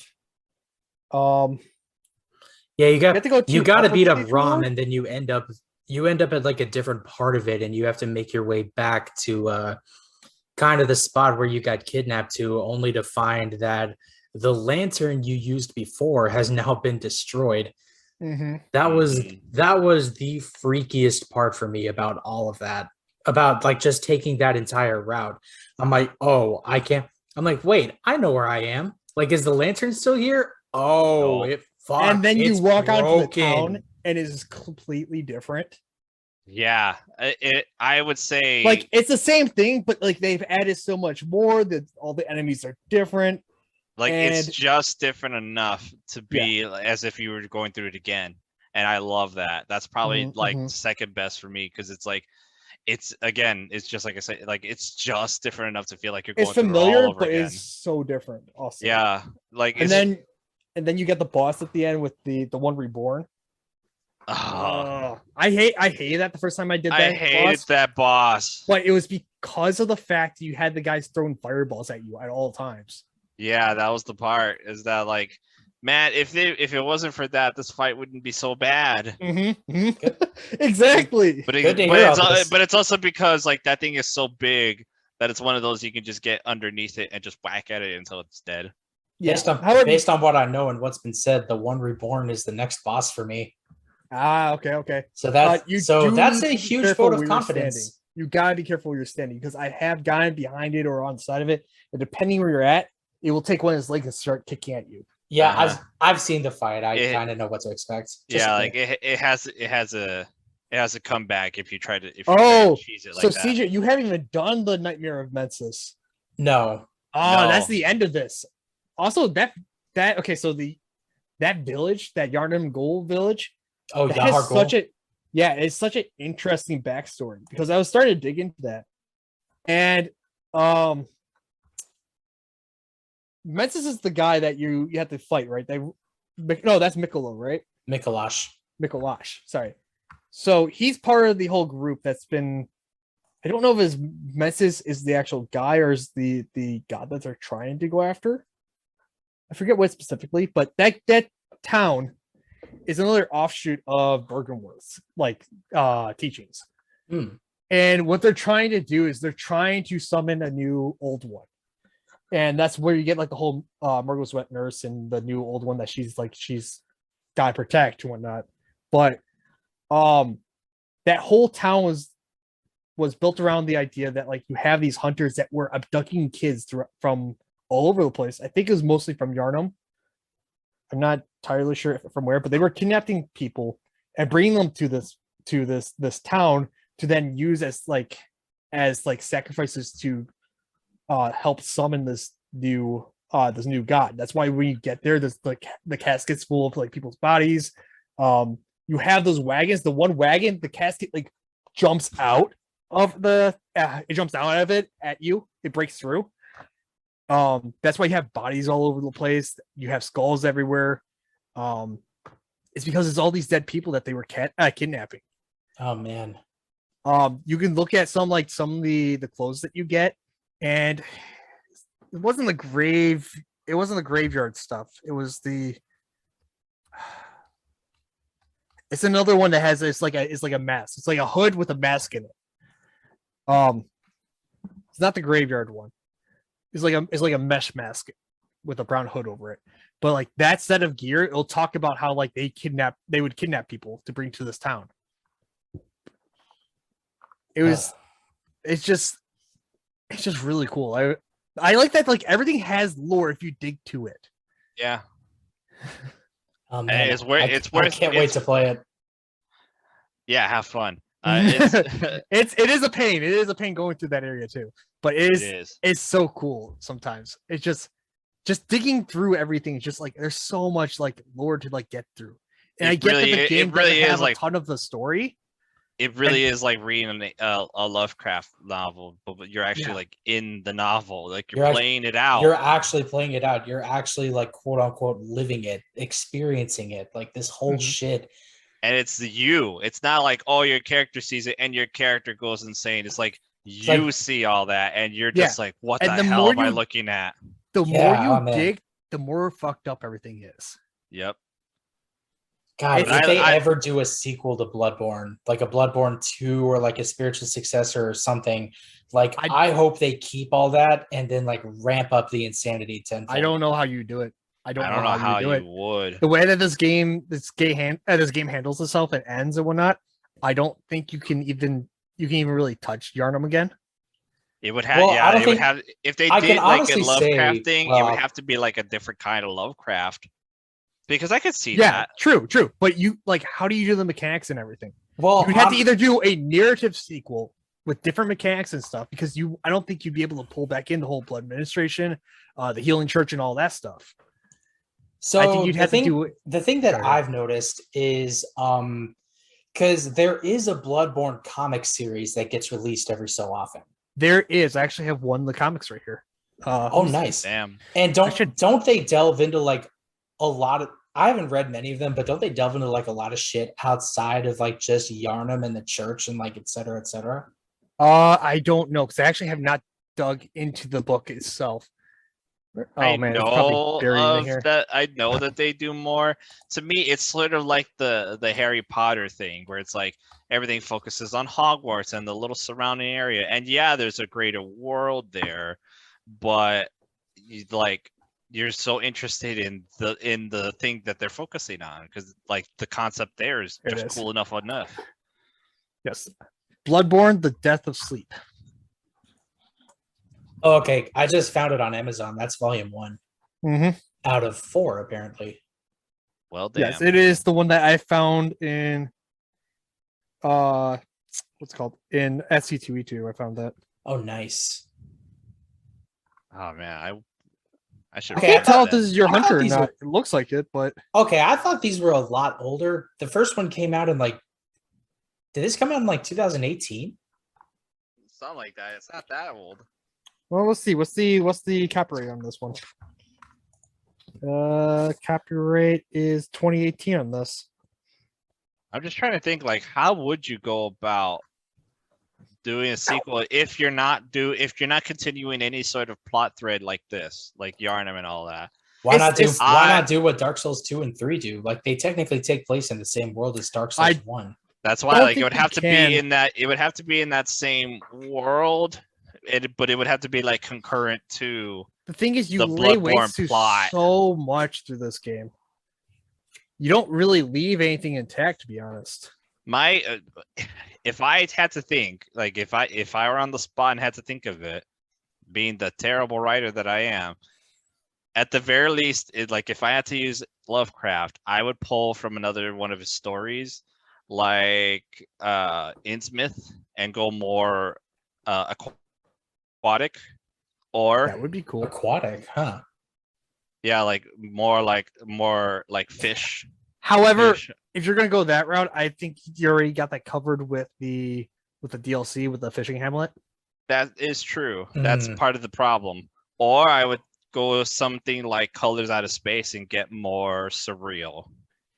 The reason why I find it so hard to just do something is because this game surrounds us. It's based so much in the fact that the Healing Church is based on the idea of using an offshoot of the old blood, which is from the old gods that had left, and the city is built around that. Everything is built around this. And since you basically lay waste to the whole city as you go through, you either have to go make a giant time jump and this stuff gets buried again, and then you're just basically retelling the whole story again. I mean, that's kind of what they do already. So, yeah. I mean, the 3 Dark Souls games are just basically. Well, I would hope that they do a sequel to this game, but they wouldn't do that. Or you have to find a way to offshoot this, as in like some other village, some other town. If you had said this before Elden Ring, I wouldn't believe you. Like, they totally would just do it again and find some reason to do it again. But with Elden Ring, now they have to actually now with Elden Ring, they had an actual writer on it who actually did kind of have there's an actual through line there. It's not just series of events and you got to somehow kind of patch it all together. Mm-hmm. There's an actual through line there. I mean, yeah, to be honest, this game is literally just you're hunting beasts. Just keep hunting beasts the whole time. Yeah, but there is a thread there. Like you said, there is lore and all this there. True, but lore is separate from narrative. That is true. So yeah. I'll grant you that. The narrative is very simple. You're here to hunt beasts because you came to get to be healed of a sickness or something that you had, and you've basically been thrown into this role. But of then being a that's what I hunter would and do. surviving the night. But then that's how I would go about it. I would do something like I would draw upon something like Colors Out of Space and be more abstract and surreal with it. But I also wouldn't want them to just rehash Yarnum again because it's just so well fleshed out. No, I I wouldn't want them to again, rehash though. Yarnum So either. the only way I can see them to go forward with a sequel would be either, well, at least within the same universe, you would at least have to move to a separate town, separate village, city, whatever you want to call it, but a separate place that has basically stolen the secrets from Yarnham, or like stolen like some of the blood healing, and then built their own thing based off that too. And Or maybe it's you can like, go yeah, that's some why like other it's beliefs based off another great one. Yeah. And again, I would pull something like Because Infinite, Colors Out of Space, or any of one of his other stories, just so you could get like so you can link the whole Eldritch thing to it. but I don't know if you can do the whole Hunter's Dream again, because No, the whole thing is that again, I think they would do the Dark Souls 2 and 3 thing where it's like, yeah, they're called different things, but it's the same thing. Where like it's not Hunter's Dream, it's something else. It's not Blood Vials and all that, it's something else. What they do with Dark Souls 1 and 2 that they did that. Like the 3 games are all like that, where it's like you're basically doing the same thing again. They just call it all different things, and it's like, yeah, it talks about like the flame and all that, and Rekindling the flame and stuff. Yeah, rekindling the flame and all that, but they call everything is literally the same, like vials and all this. They just have different names. And see, my issue here though is how do you continue the Hunter's Dream? Because the Hunter's Dream is directly tied to the moon presence, which is what you kill at the end if you get all 3 umbilical cords. True. Or 3 of the 4. But the whole thing is also there's 1/3 umbilical cords. You need 3. The whole thing is based around dreaming, sleep. So like you could think of something. But the thing is, it's created by these old ones that want to have a direct influence in it. Now we don't understand why. You just know that that's what the moon presence wants. That's why I keep drilling on Colors Out of Space, because that whole story revolves around like this something or someone that cannot physically really act. It's just like this entity, like this like formless thing, and it's like it's trying to get people into it. It's trying to absorb. And it's like you could kind of put something together. You could cobble something together there. I mean, this is high concept, like, because I wouldn't know what to do in terms of like nuts and bolts on that. But that's what a skilled writer would try to put, like, here are the Legos, now try to build something out of them. You know what I mean?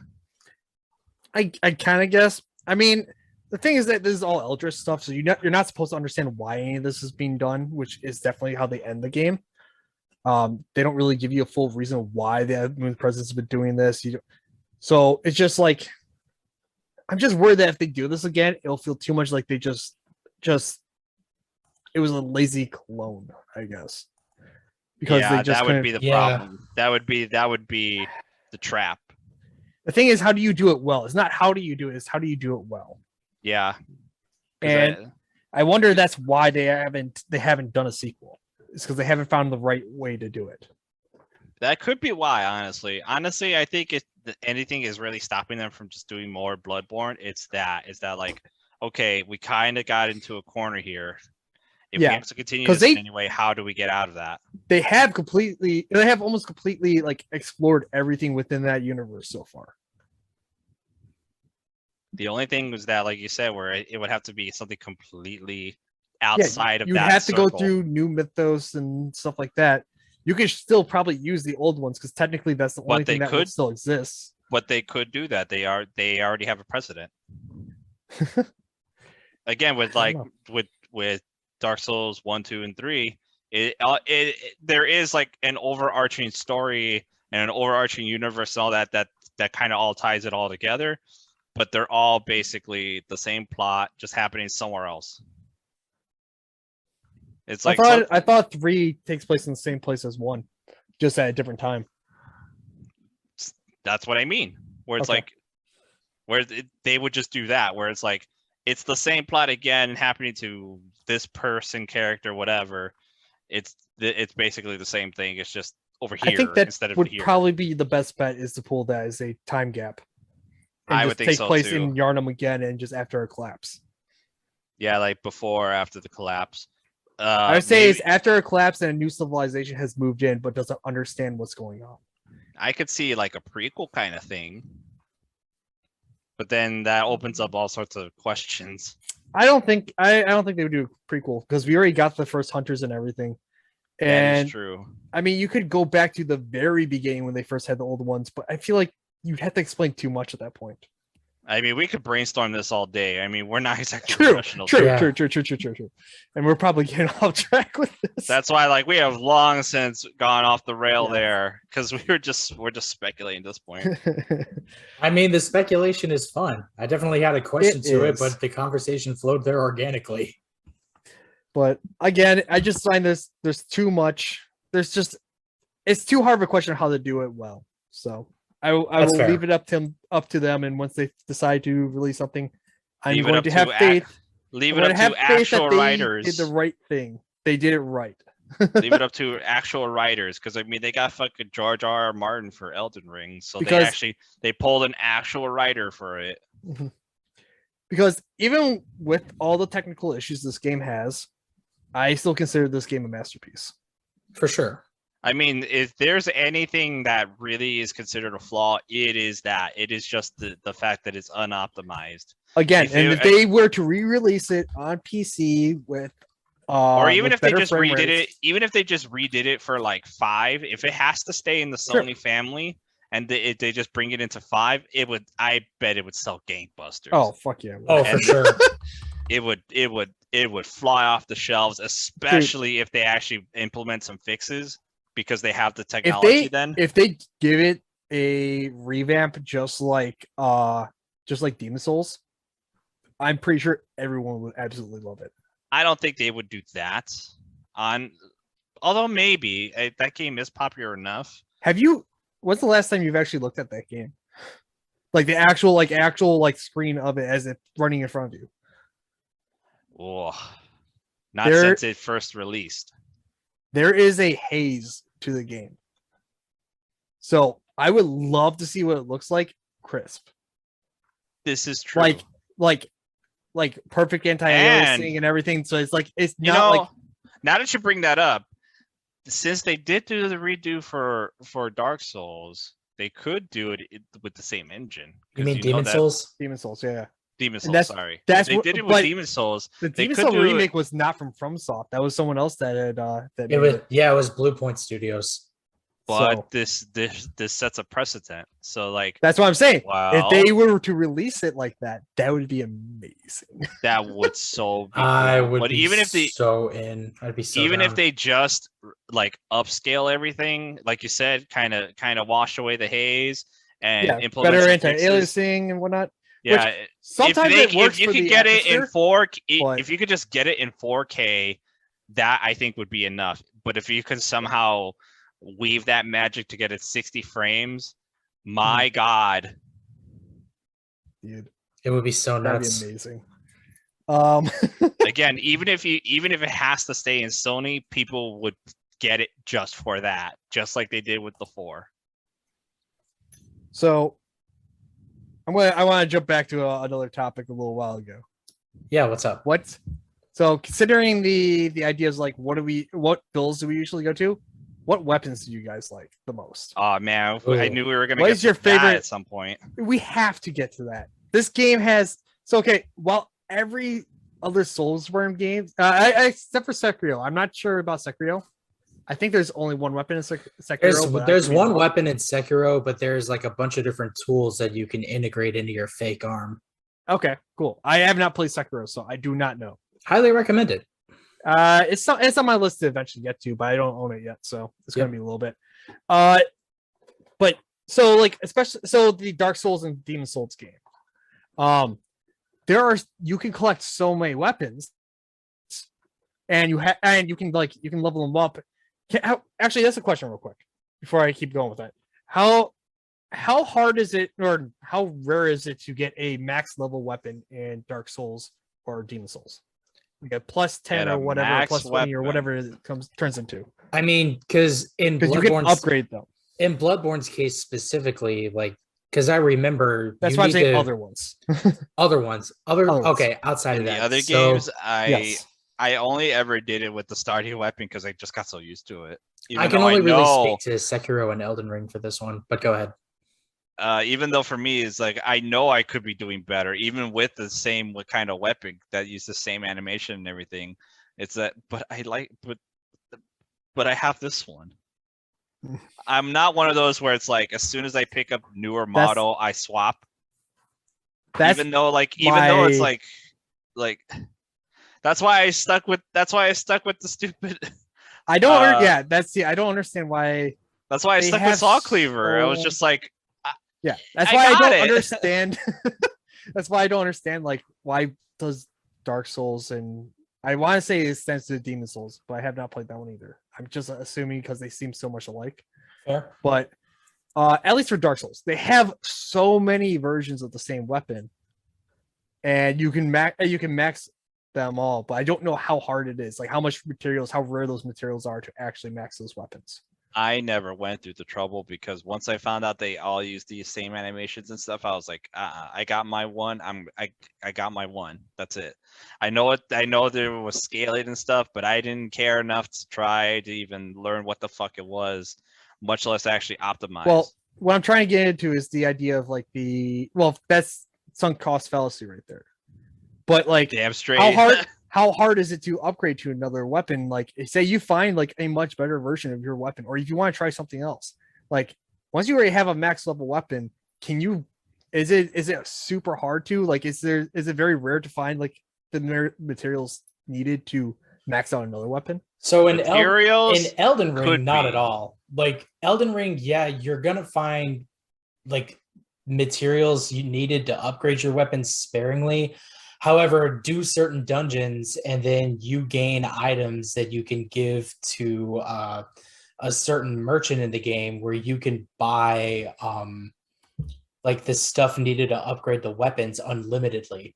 Granted, there are some exceptions, like to max out a weapon, depending on what kind it is, you need one of two different items. Like because you haven't played, I'm not going to say what specifically those are. Okay. But like they're very limited and they're very hard to come by. Like if you want to get more, then you need to either restart or do New Game Plus. Again, So- I'm immune because I just like I got my one. I'm gonna use my one. Even the So- only time I ever changed was when I got an actual new weapon. Like Okay. so again, like new animations and stuff. So if I had like sword, then I got a great sword. Then I would try something else. Because this is a big reason of like not a big reason, a big difference between Bloodborne and the other Souls games is that Bloodborne has a very limited amount of weapons that don't have variations on each other. Yep. You basically find the one weapon and that's it. And there's only one blood rock in the main game. There's I think one, maybe two more in the DLC. I think it's one. But I think they eventually added in something in order to get more. I think you have to buy it with insight. But Well, initially your you could one. only That makes max sense. one weapon. So pick your one and stick Exactly. to it. Which again comes down to the whole issue. Like you have to know what your build is at the beginning of the game. No, not necessarily. Not necessarily. I mean, unless you were True, there are upgrading, some stuff that unless you were overlaps. upgrading the whatever weapon you had in your hand as soon as you got the upgrade material. No, you could just pick up a new weapon, swing it around a little, get used to it, see if you like it, and then upgrade there. Like unless you were deliberately wasting the item, because I never upgrade to full, because Bloodborne taught me that, where it's like you only have enough material to really do it to the one weapon, so you better do it to the one you like.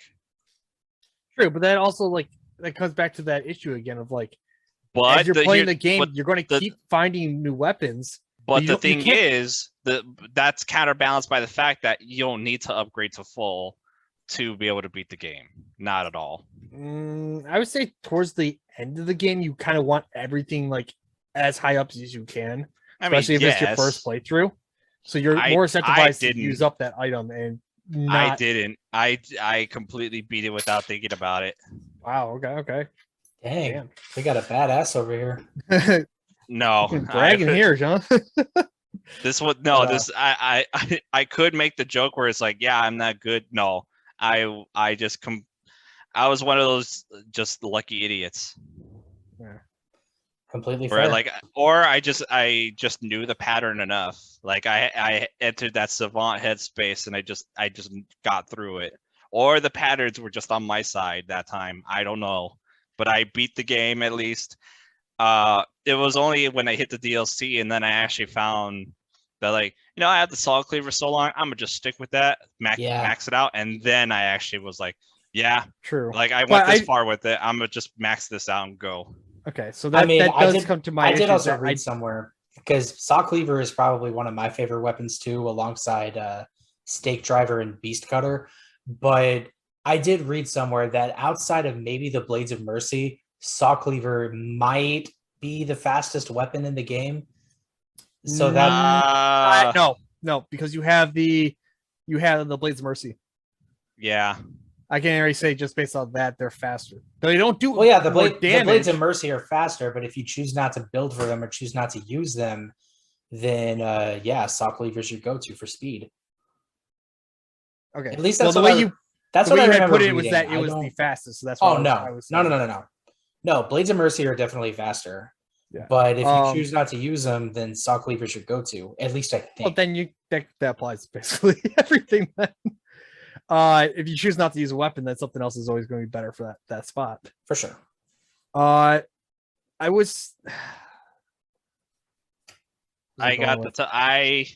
had that, and the tonsillitis.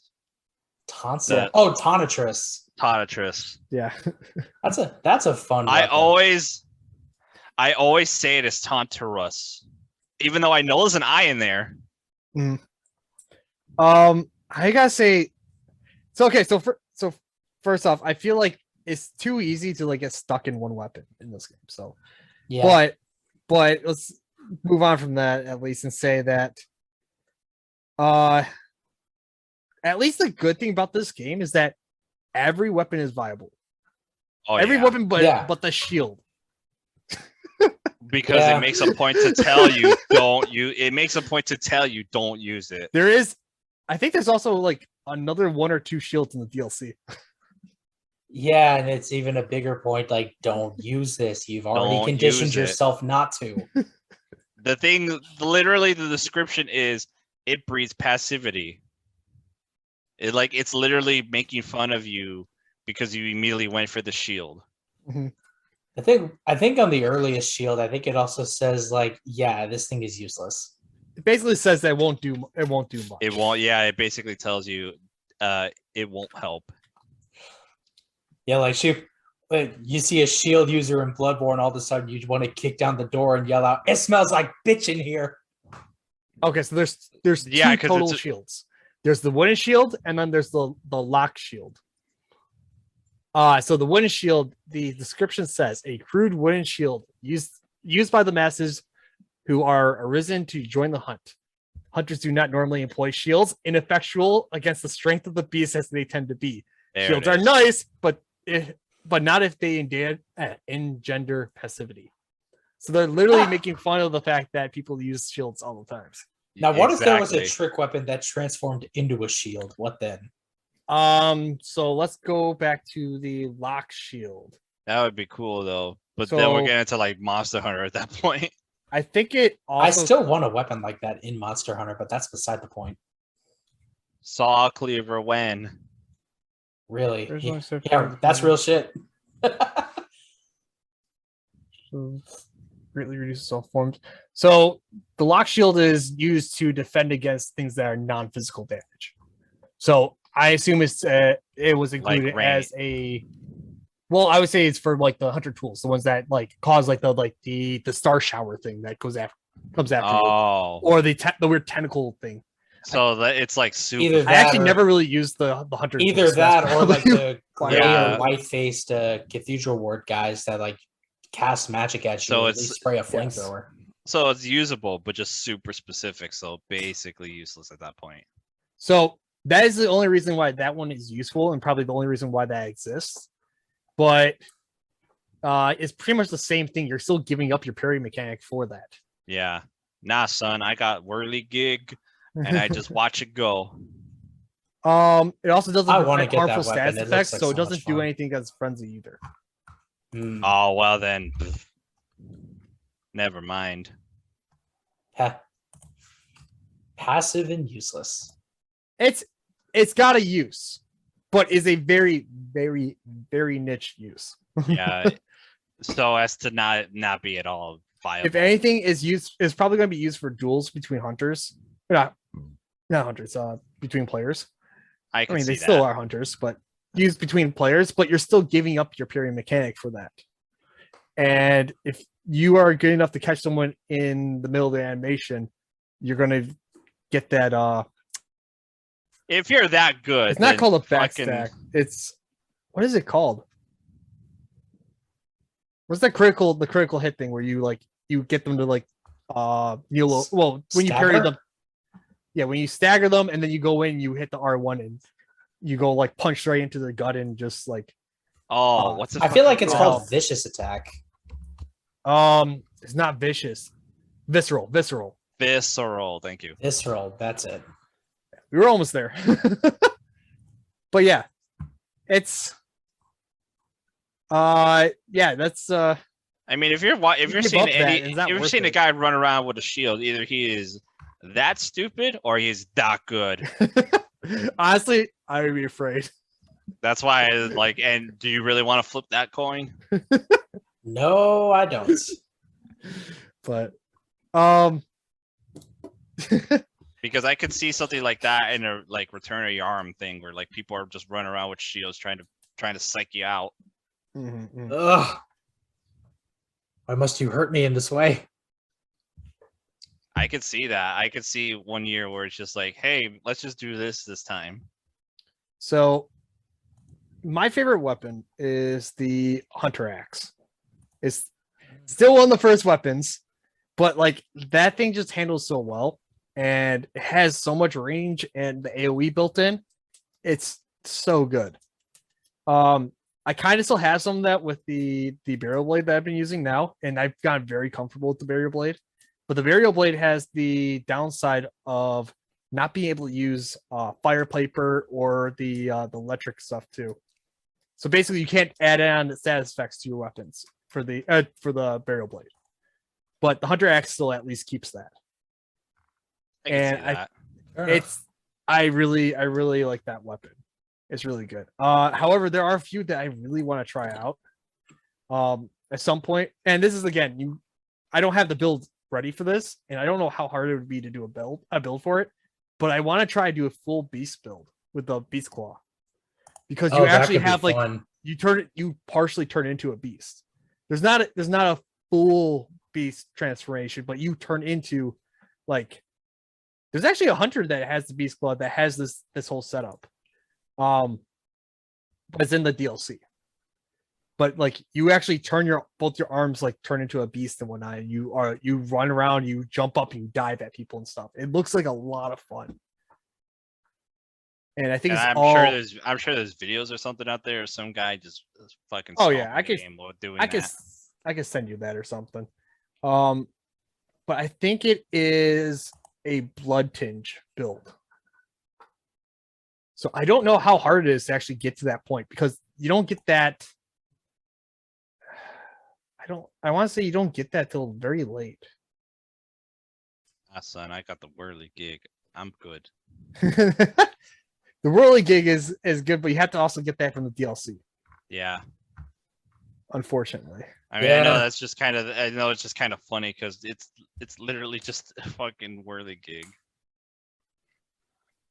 Yeah, it's definitely a lot of fun. Because for me, like I know it's basic as hell, but I do like the saw cleaver. But I also do like what the hell is the cane called? Threaded cane. Threaded cane.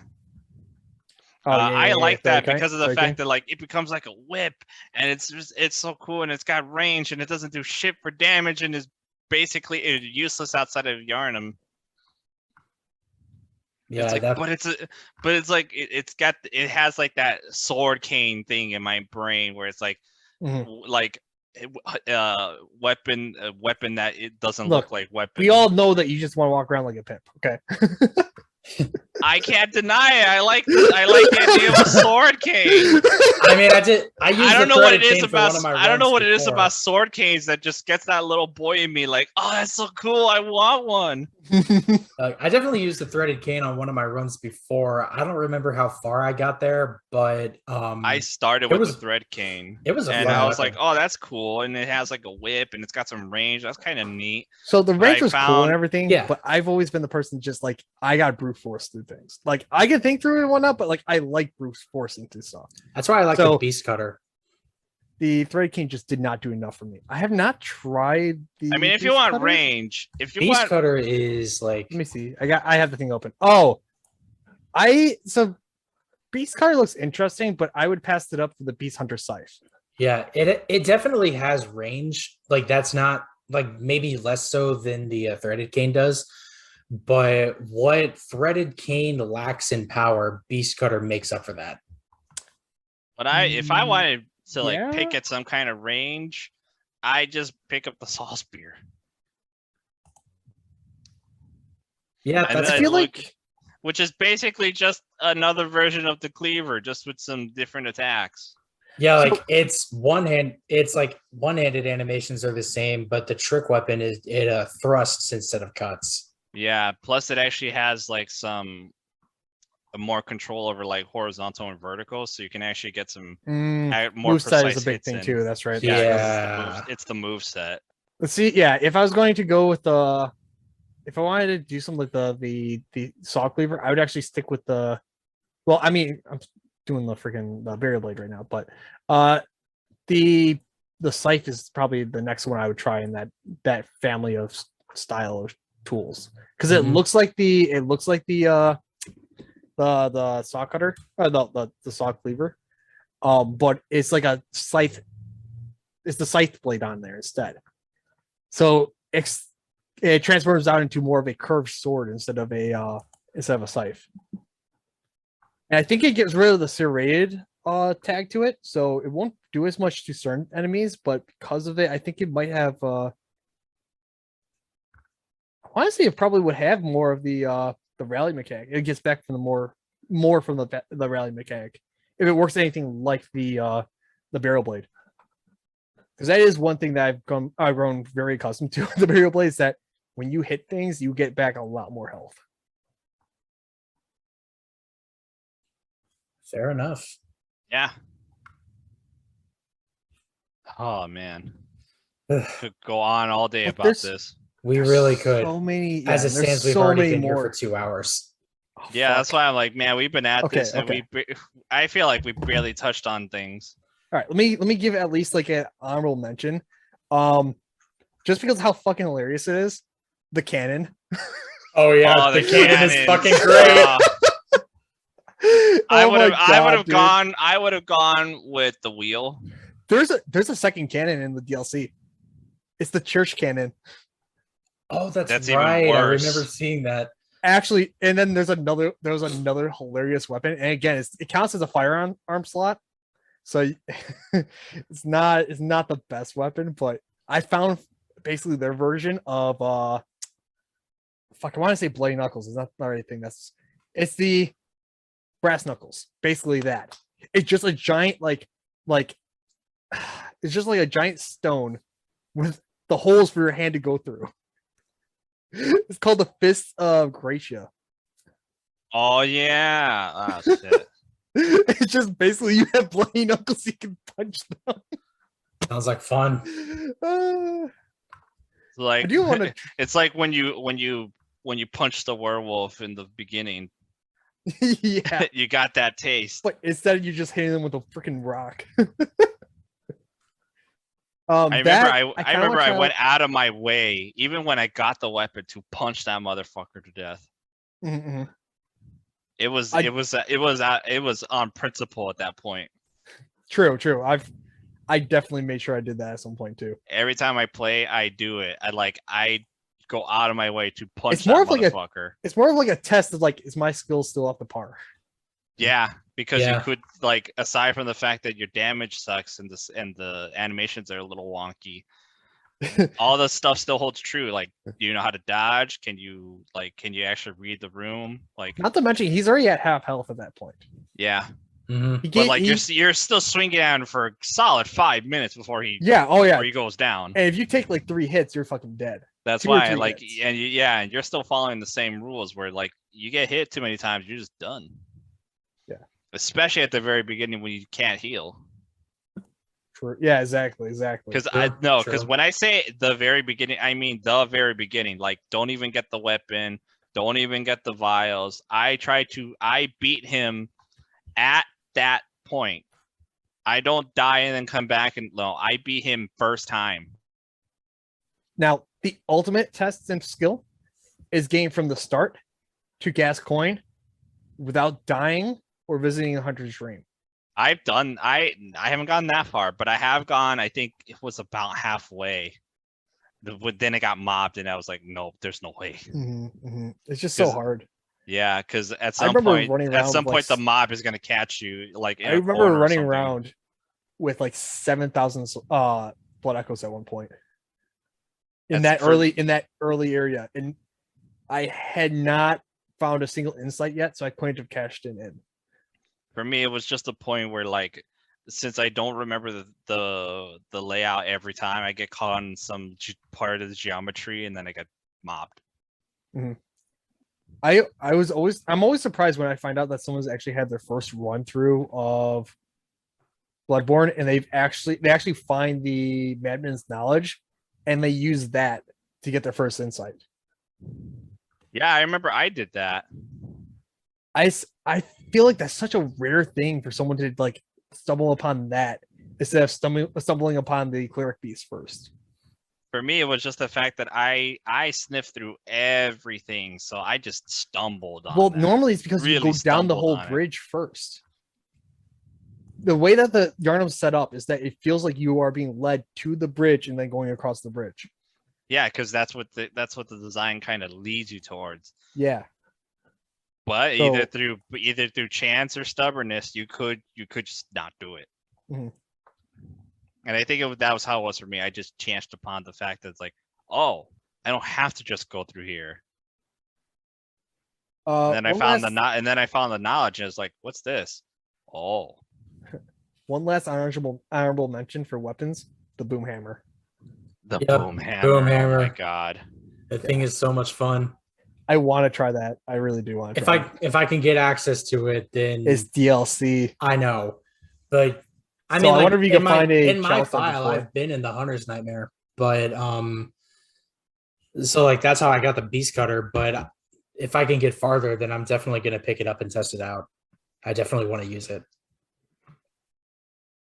Like, I recognize it's not the best, but it's just a giant hammer that you can set on fire. It looks like a lot of fun.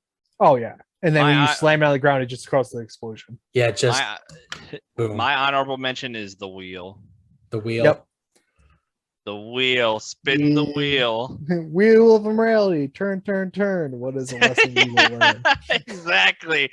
I literally go through all the wheel things I know. The best thing is watching Wheel of Fortune, fucking spin-off showcase, fucking like I go through all of the wheel shit in my brain every time I play that weapon.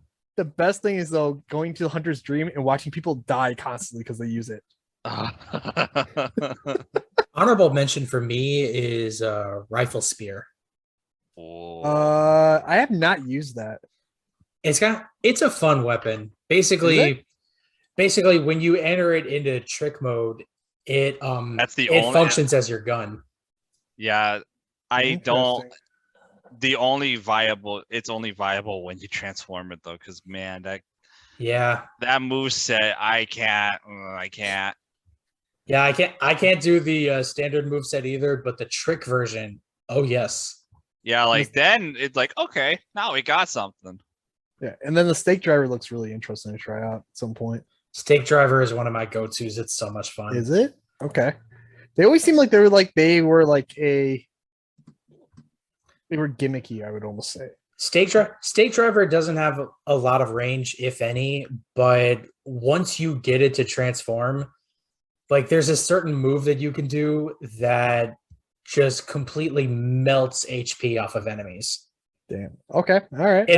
It forces you back into its standard form, and it does. And I'm looking at it; it doesn't get a lot of decent scaling.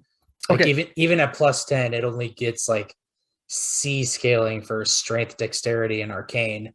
So but, it's a fun. What does the transform do? Does it like when you hit something and then it like pushes the spear out into it again? Yeah, effectively. So you're telling me this is just like Big O with a freaking with the piston arms. Let's go with that. That do aftershock. Let's go with that. Sure. What a reference. What a reference. Man. Like you win right Dug there. deep for that. Fucking Big O, man. Oh my god. Hey man, I like that show. That show was awesome back in the day. It was awesome. That's why I was like, man, that jostled memory I stored away a while ago. Holy hell, I gotta watch that again. Yeah.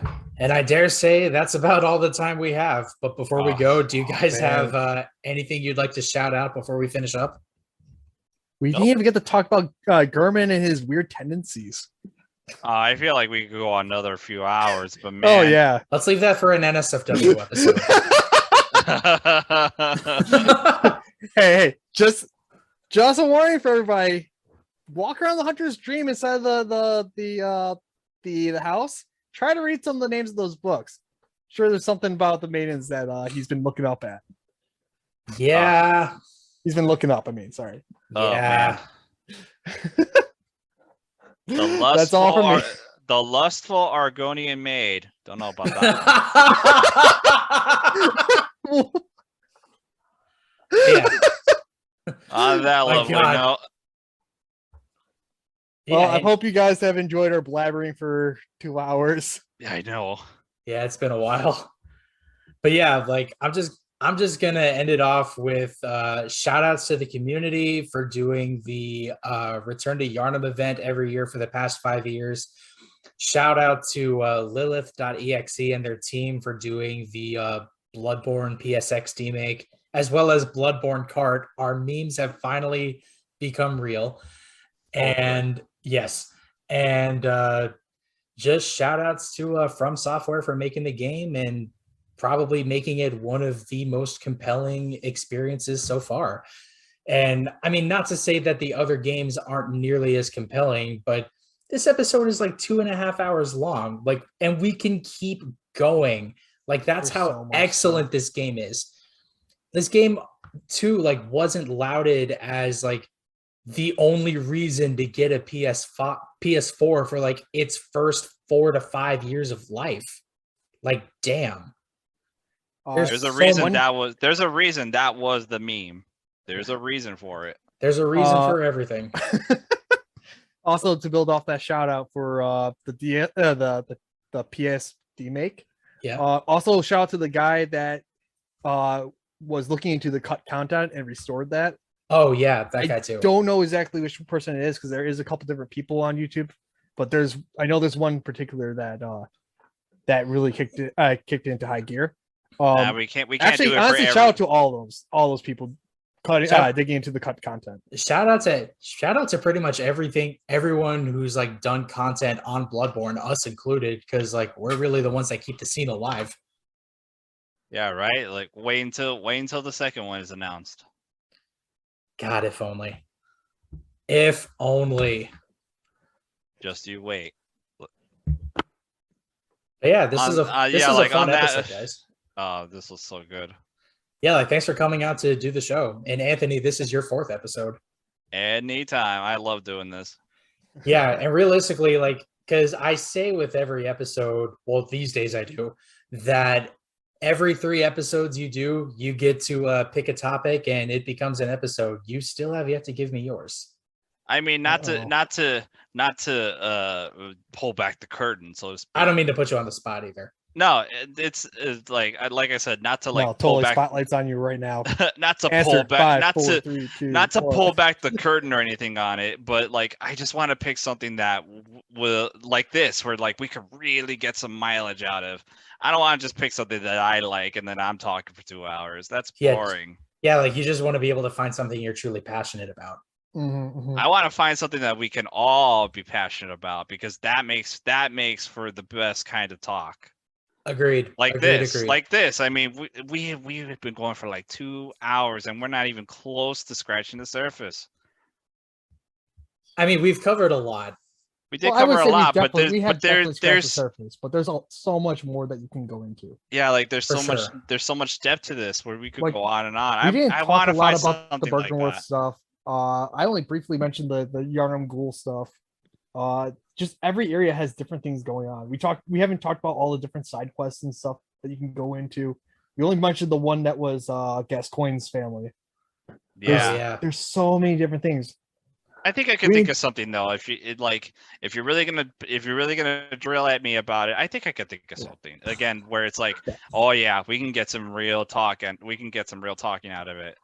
Yeah, and real talk, I'm probably going to do more episodes on Bloodborne because there's so much to talk about. Oh, Yeah. we gotta pull more people. Suggestion though, Yeah. we might want to make it very specific things that we're talking about if Yeah. you're going to go that route. Agreed.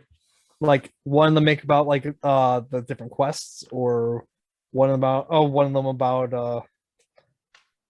honestly I maybe go into like the different areas specifically, what we can find coming up to that podcast. I Yeah, don't know, whatever you want to do, honestly though.